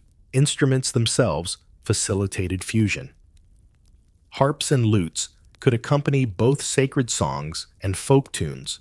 Flutes and shawms added pastoral or ceremonial texture, and percussion supplied rhythmic cohesion. Instrumental versatility allowed melodies to traverse contexts without losing coherence, while subtle adjustments in articulation, tempo, or ornamentation signaled the intended audience or occasion. Music became adaptable, capable of bridging domains without sacrificing emotional or aesthetic impact. Participation remained central. Communities engaged actively, whether singing in church, dancing in the square, or celebrating seasonal milestones. Music was inclusive, encouraging both structured performance and spontaneous expression. Songs became collective property, evolving as they passed through voices and instruments. Sacred and secular influences coexisted not in opposition, but as complementary layers of cultural life. Music mediated experience, memory, and emotion, binding society across space, rank, and circumstance. The seasonal calendar provided a framework for this interplay. Christmas, Easter harvest, and saints' feast days incorporated carols, hymns, and dances, blending ritual observance with celebration. Sacred tunes marked liturgical significance, while folk melodies energized movement, participation, and festivity. Processions, gatherings, and ceremonies relied on the integration of these elements, producing immersive experiences that reinforced temporal and social awareness. Music was both temporal marker and cultural connector. Transmission was fluid, oral, and adaptive. Notation existed but was limited. Performers relied on memory, imitation, and improvisation. A melody learned in a church could be adapted in a marketplace, ornamented by rhythm instruments or lyric variation. Performers interpreted, adjusted, and transmitted sound, contributing personal artistry while preserving recognizable identity. Music was simultaneously historical archive and living practice, a medium in constant negotiation between past and present, sacred and secular. The emotional power of this synthesis was profound. Sacred melodies invoked reflection, reverence, and communal devotion, while folk tunes elicited joy, playfulness, or collective narrative engagement. Combined, they created a spectrum of experience shaping mood, memory, and communal identity. Music was a medium of emotional and social cohesion, embedding both aspiration and everyday life in melody and rhythm. Listeners and performers alike were participants contributing to the ongoing evolution of cultural expression. Music also mediated hierarchy and ritual. In churches, sacred melodies reinforced spiritual authority. In village squares, folk tunes reflected community identity. The blending of sacred and secular allowed for nuanced negotiation of social order, providing common ground where spiritual aspiration and worldly experience intersected. Performances carried implicit guidance, demonstrating decorum, celebrating achievement, or reinforcing values through sound movement and communal engagement. Through the interplay of sacred and secular medieval music became deeply layered. Melodies were not static. They absorbed, transformed, and redistributed cultural knowledge. The convergence of religious structure and folk creativity produced hybrid forms capable of transcending local context while remaining rooted in place, occasion, and memory.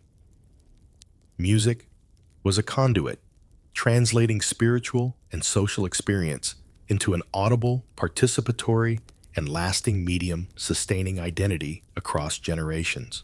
As melodies traveled between church and village, they acquired layers of meaning. Sacred themes were softened by folk ornamentation. Secular lyrics adopted spiritual undertones.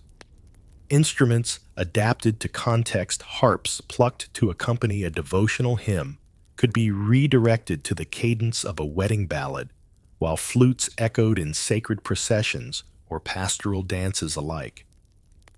Sound became a flexible medium, translating cultural intent into expression that could transcend occasion, location, and audience. Communities became active participants in this fluid musical landscape. Villagers, townsfolk, and pilgrims internalized and transformed music, singing in squares, workshops, and homes. Rhythmic patterns, melodic motifs, and lyrical refrains traveled orally, evolving with each rendition. Music was not only performed, but co-created an evolving dialogue between tradition and improvisation. Sacred and secular sources converged, creating hybridized repertoire that reflected both spiritual aspiration and daily life. Carols, hymns, and ballads were often seasonal, tied to calendar rituals that marked both sacred and practical cycles. Christmas celebrations, for instance, integrated biblical narrative, local legend, and communal dance, blending solemnity with playfulness. Harvest festivals combined folk instruments, percussive rhythm, and occasional devotional singing to honor both toil and providence. Music mediated experience, linking temporal cycles with collective emotion and reinforcing community cohesion. Instrumentation enhanced this convergence. Harps and lutes provided harmonic and melodic support. Flutes, shawms, and bagpipes added texture and regional color. Percussion sustained rhythm and amplified energy. Instruments were adaptable, capable of serving both reflective sacred performance and exuberant secular celebration. Musicians mastered versatility, shaping tone, tempo, and articulation to suit occasion, audience, and context. Sound became a mirror of societal duality, reverent and joyous, disciplined and playful. Improvisation played a key role in bridging sacred and secular. Performers adjusted melodic lines, rhythmic patterns, and embellishments to suit the space, audience, or ceremonial purpose. Variation ensured that music remained dynamic, resonant, and emotionally engaging. Even familiar tunes could acquire new meaning when shifted from church to market, from ritual to festivity. Music was adaptive living and responsive to human experience, capable of carrying both tradition and invention simultaneously. The emotional resonance of this blended repertoire was profound. Sacred melodies could inspire introspection or awe, while folk tunes conveyed joy, communal memory, and social narrative. Their interaction created a spectrum of experience, engaging listeners in reflection, delight, and shared identity. Music mediated both inner feeling and social connection, creating a cultural fabric woven from melody, rhythm, and memory. Sacred and secular coexisted, mutually enriching and reinforcing, producing a layered, dynamic musical environment. Pilgrimage travel and performance facilitated transmission and evolution. Minstrels, clerics, and itinerant musicians carried songs across regions, blending local and foreign practice. Techniques, motifs, and lyrical themes were adapted to suit audience occasion, an instrument generating diversity while preserving recognizable patterns. Communities absorbed, modified, and reinterpreted these musical elements, ensuring continuity while allowing innovation. Music became a vehicle for cultural exchange, negotiation, and preservation, connecting disparate localities through shared sound. Participation in music remained central. Singing, dancing, and instrument playing were inclusive, encouraging engagement across age rank and occupation. Sacred hymns and folk ballads alike invited response, whether through movement, gesture, or vocal contribution. Music created collective memory, embedding cultural norms, social narratives, and spiritual ideals within audible form. Through repetition and performance, communities maintained identity, history, and cohesion.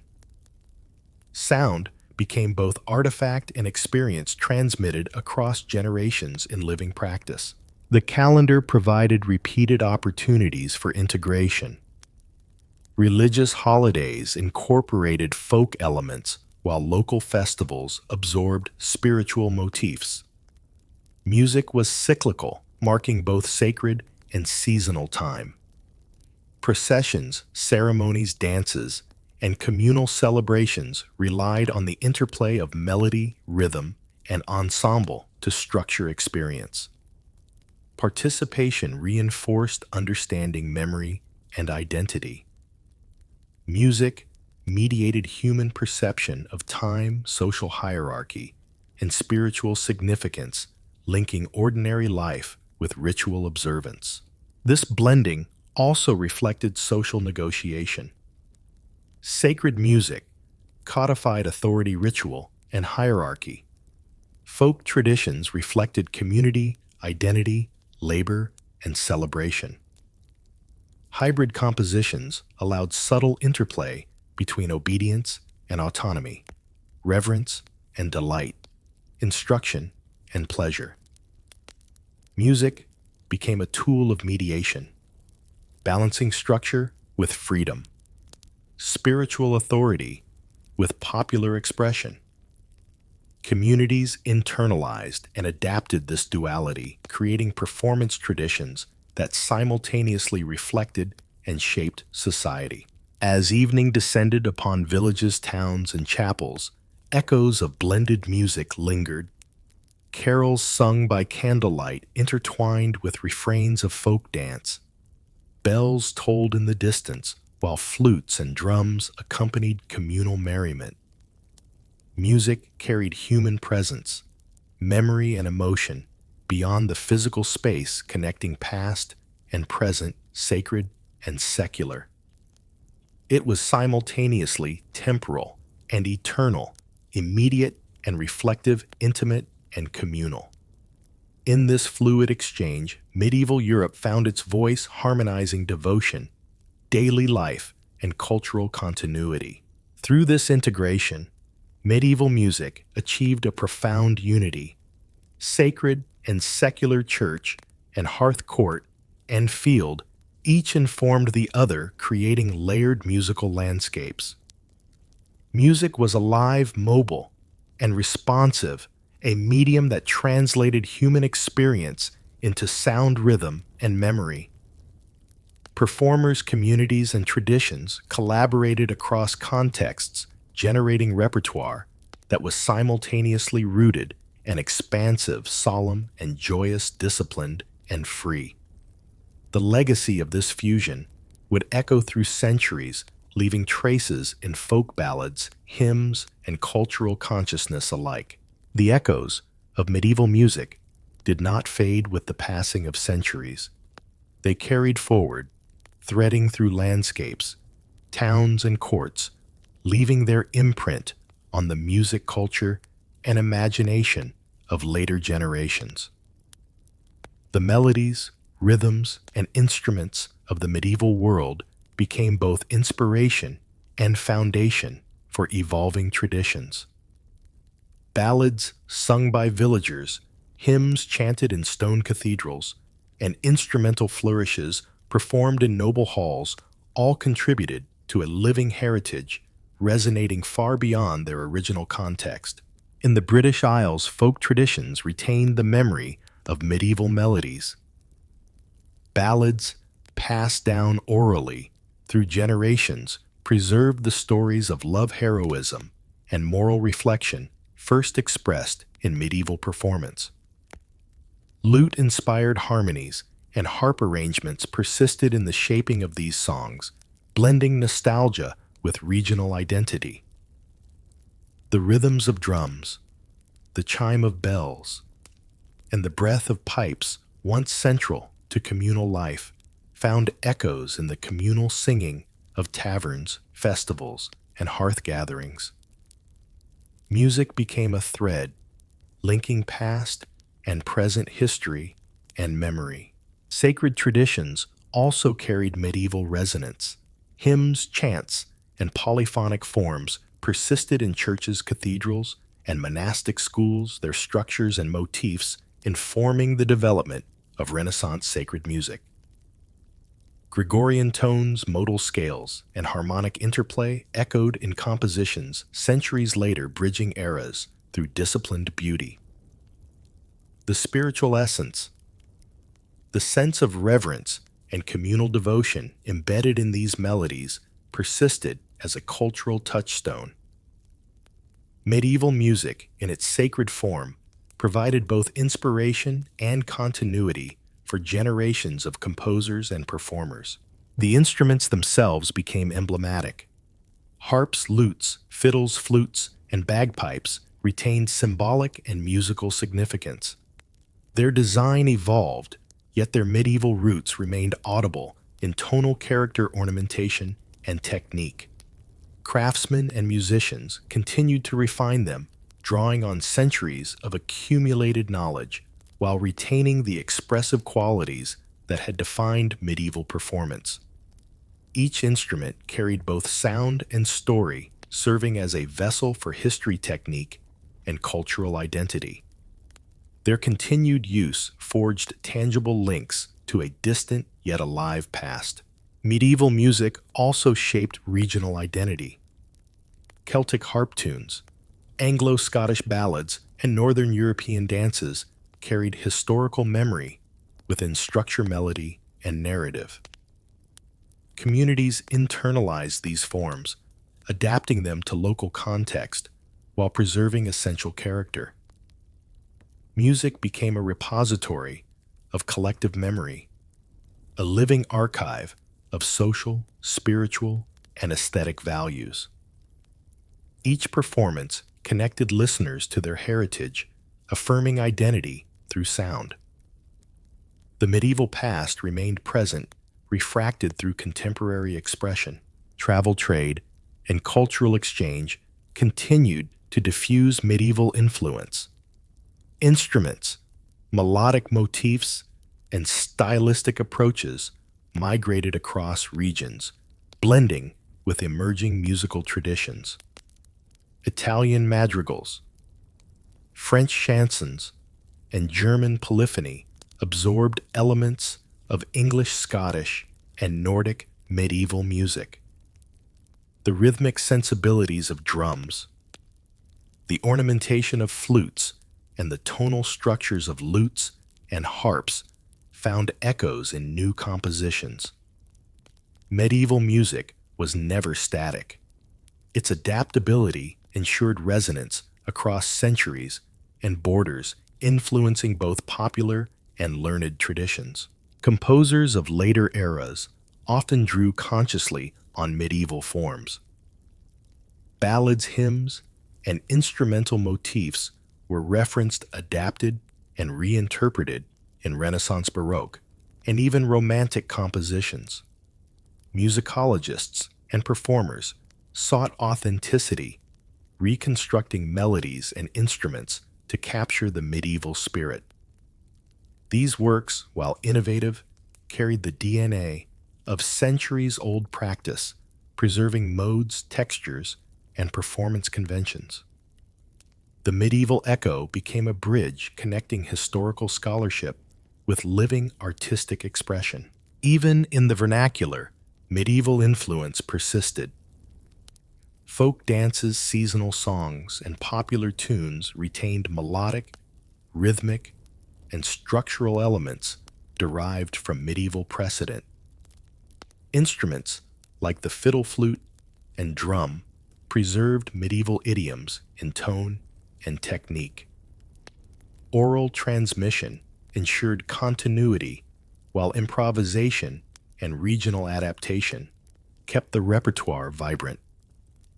In rural communities, in taverns, and at seasonal gatherings, the heartbeat of medieval music endured a reminder of how deeply rhythm, melody, and narrative had been woven into daily life.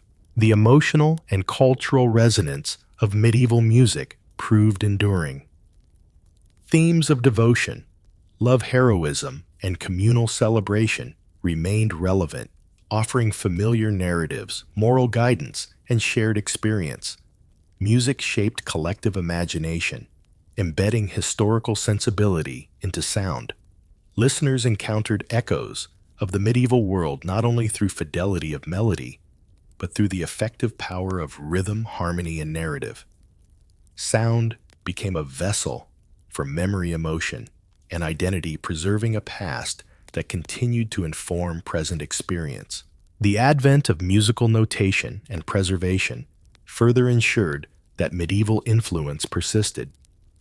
Manuscripts, codices, and later printed collections allowed melodies, chants, and compositions to be studied, performed, and transmitted with fidelity. Music became both archival and performative, a repository of practice and inspiration. Scholars, composers, and performers engaged with these sources, translating notation into sound-restoring instruments and reconstructing repertoire. Medieval music endured not as static relic, but as living tradition, inspiring engagement and creativity. The cinematic quality of medieval music, the vivid melodies, resonant harmonies, and evocative rhythms continued to inspire artistic expression. Composers for stage film and orchestral performance drew on medieval motifs to evoke history, fantasy, and cultural depth. Harps and lutes, flutes and drums, polyphonic arrangements, and modal scales became shorthand for antiquity romance and epic narrative. Music translated the medieval imagination into contemporary medium, sustaining the aesthetic, emotional, and cultural influence of a bygone era. The medieval past remained alive in the imagination carried by sound. Even as musical styles evolved, medieval influence persisted in educational, ceremonial, and communal practice.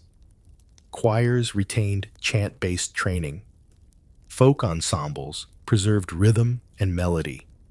Festivals and seasonal celebrations echoed medieval structure. Each note, each melody, each rhythm traced lineage to centuries of performance pedagogy and tradition. Music became cumulative layering innovation upon memory shaping continuity through sound. The medieval legacy endured not only in history, but in lived embodied experience. As the centuries unfolded, the reverberations of medieval music continued to shape cultural imagination. Instruments once confined to stone halls and village squares found renewed life in new contexts. The harp's gentle curves echoed in the compositions of folk revivalists. Lutes inspired harmonic innovation.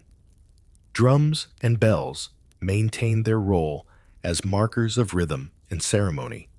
Even as society modernized, these echoes of the medieval world persisted, threaded through melody, rhythm, and communal memory, bridging centuries of human experience.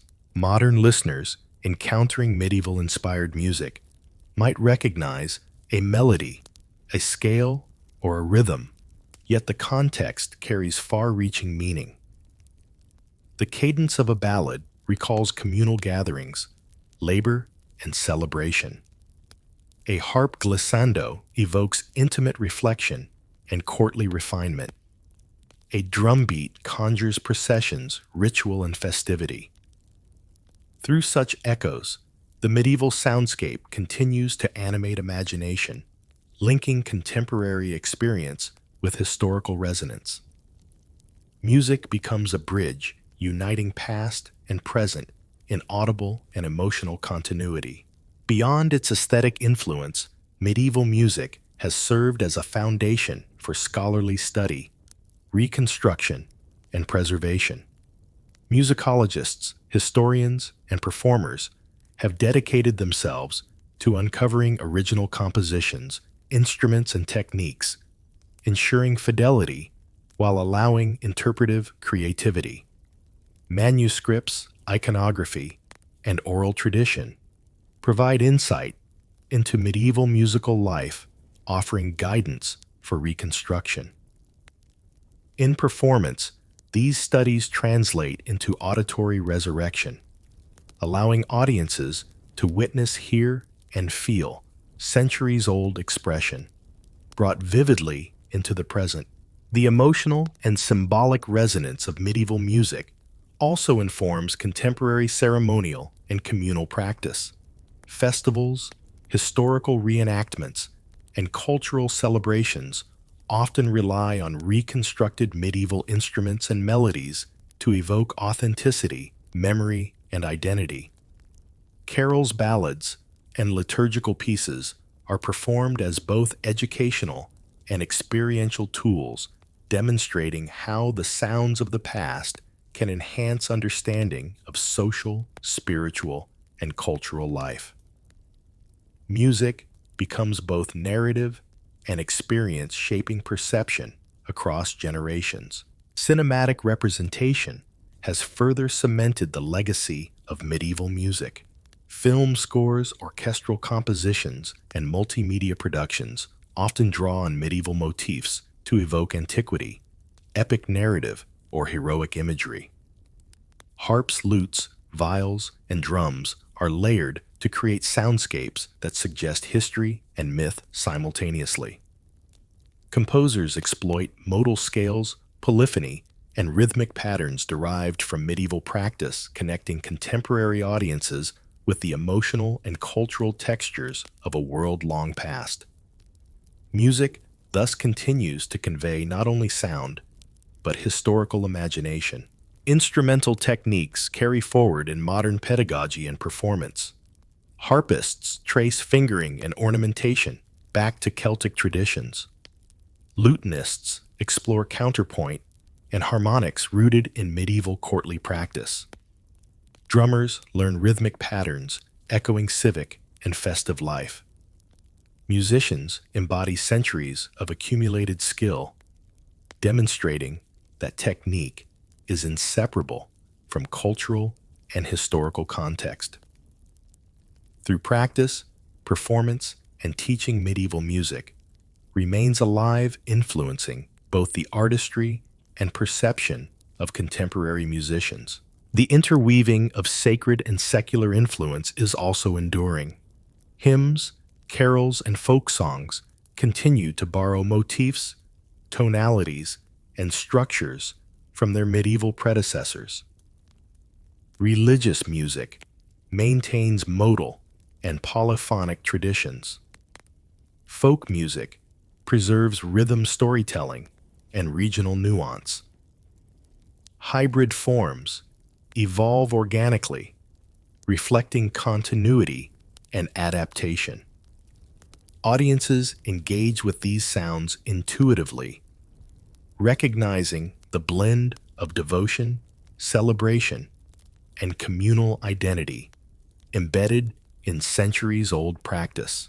Memory and imagination are inseparable from medieval musical legacy. The sounds of lutes, harps, drums, and voices evoke narrative place and emotion.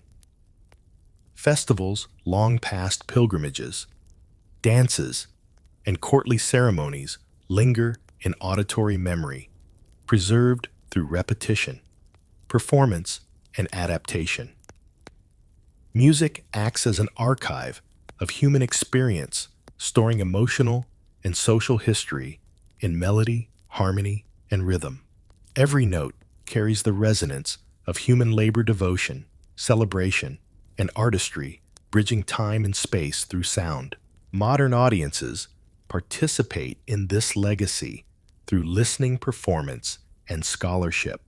Recordings, live performance, and reconstructed instruments invite contemporary engagement. Musicians explore medieval repertoire not merely as historical curiosity, but as living art connecting with both technical tradition and expressive potential. Through careful study and imaginative interpretation, the medieval world speaks across centuries, reminding us that music is both heritage and evolving creation. The past is heard as vividly as the present, as the final echoes of medieval melodies resound in imagination. The listener perceives the full scope of their influence. Music shaped lives, defined social interaction, celebrated labor and devotion, and inspired artistry across Europe. Instruments and voices carried story, ritual, and memory, leaving indelible traces on cultural consciousness. Even now, centuries later, these sounds continue to animate historical understanding, inspire creative expression, and evoke a sense of timeless human connection. Medieval music is both history and living memory. And so, as we conclude this journey Through the landscapes, halls, villages, and hearts of medieval Europe, we invite you to pause and listen to the echoes that remain. Let the pulse of drums, the resonance of bells, the gentle pluck of harp strings, and the flowing melodies of lutes and voices remind you of a world where music was more than art. It was life itself woven into every action, thought, and celebration. These echoes endure not only in memory, but in every note performed, every melody sung, and every rhythm embraced by those who follow in the footsteps of history. If this journey has stirred your imagination, transported you to cobblestone streets, vaulted halls, and open fields alive with music, then join us in keeping these echoes alive. Like, share, and subscribe to explore more stories of history, culture, and the arts brought vividly to life. Let the sound of medieval Europe continue to inspire curiosity, wonder, and connection. Every gesture of engagement helps carry forward the legacy, ensuring that the music, the memory, and the spirit of the past remain present in our shared experience. The medieval world endures not only in stone and parchment, but in sound rhythm and human imagination. Listen, remember, and carry its echoes forward.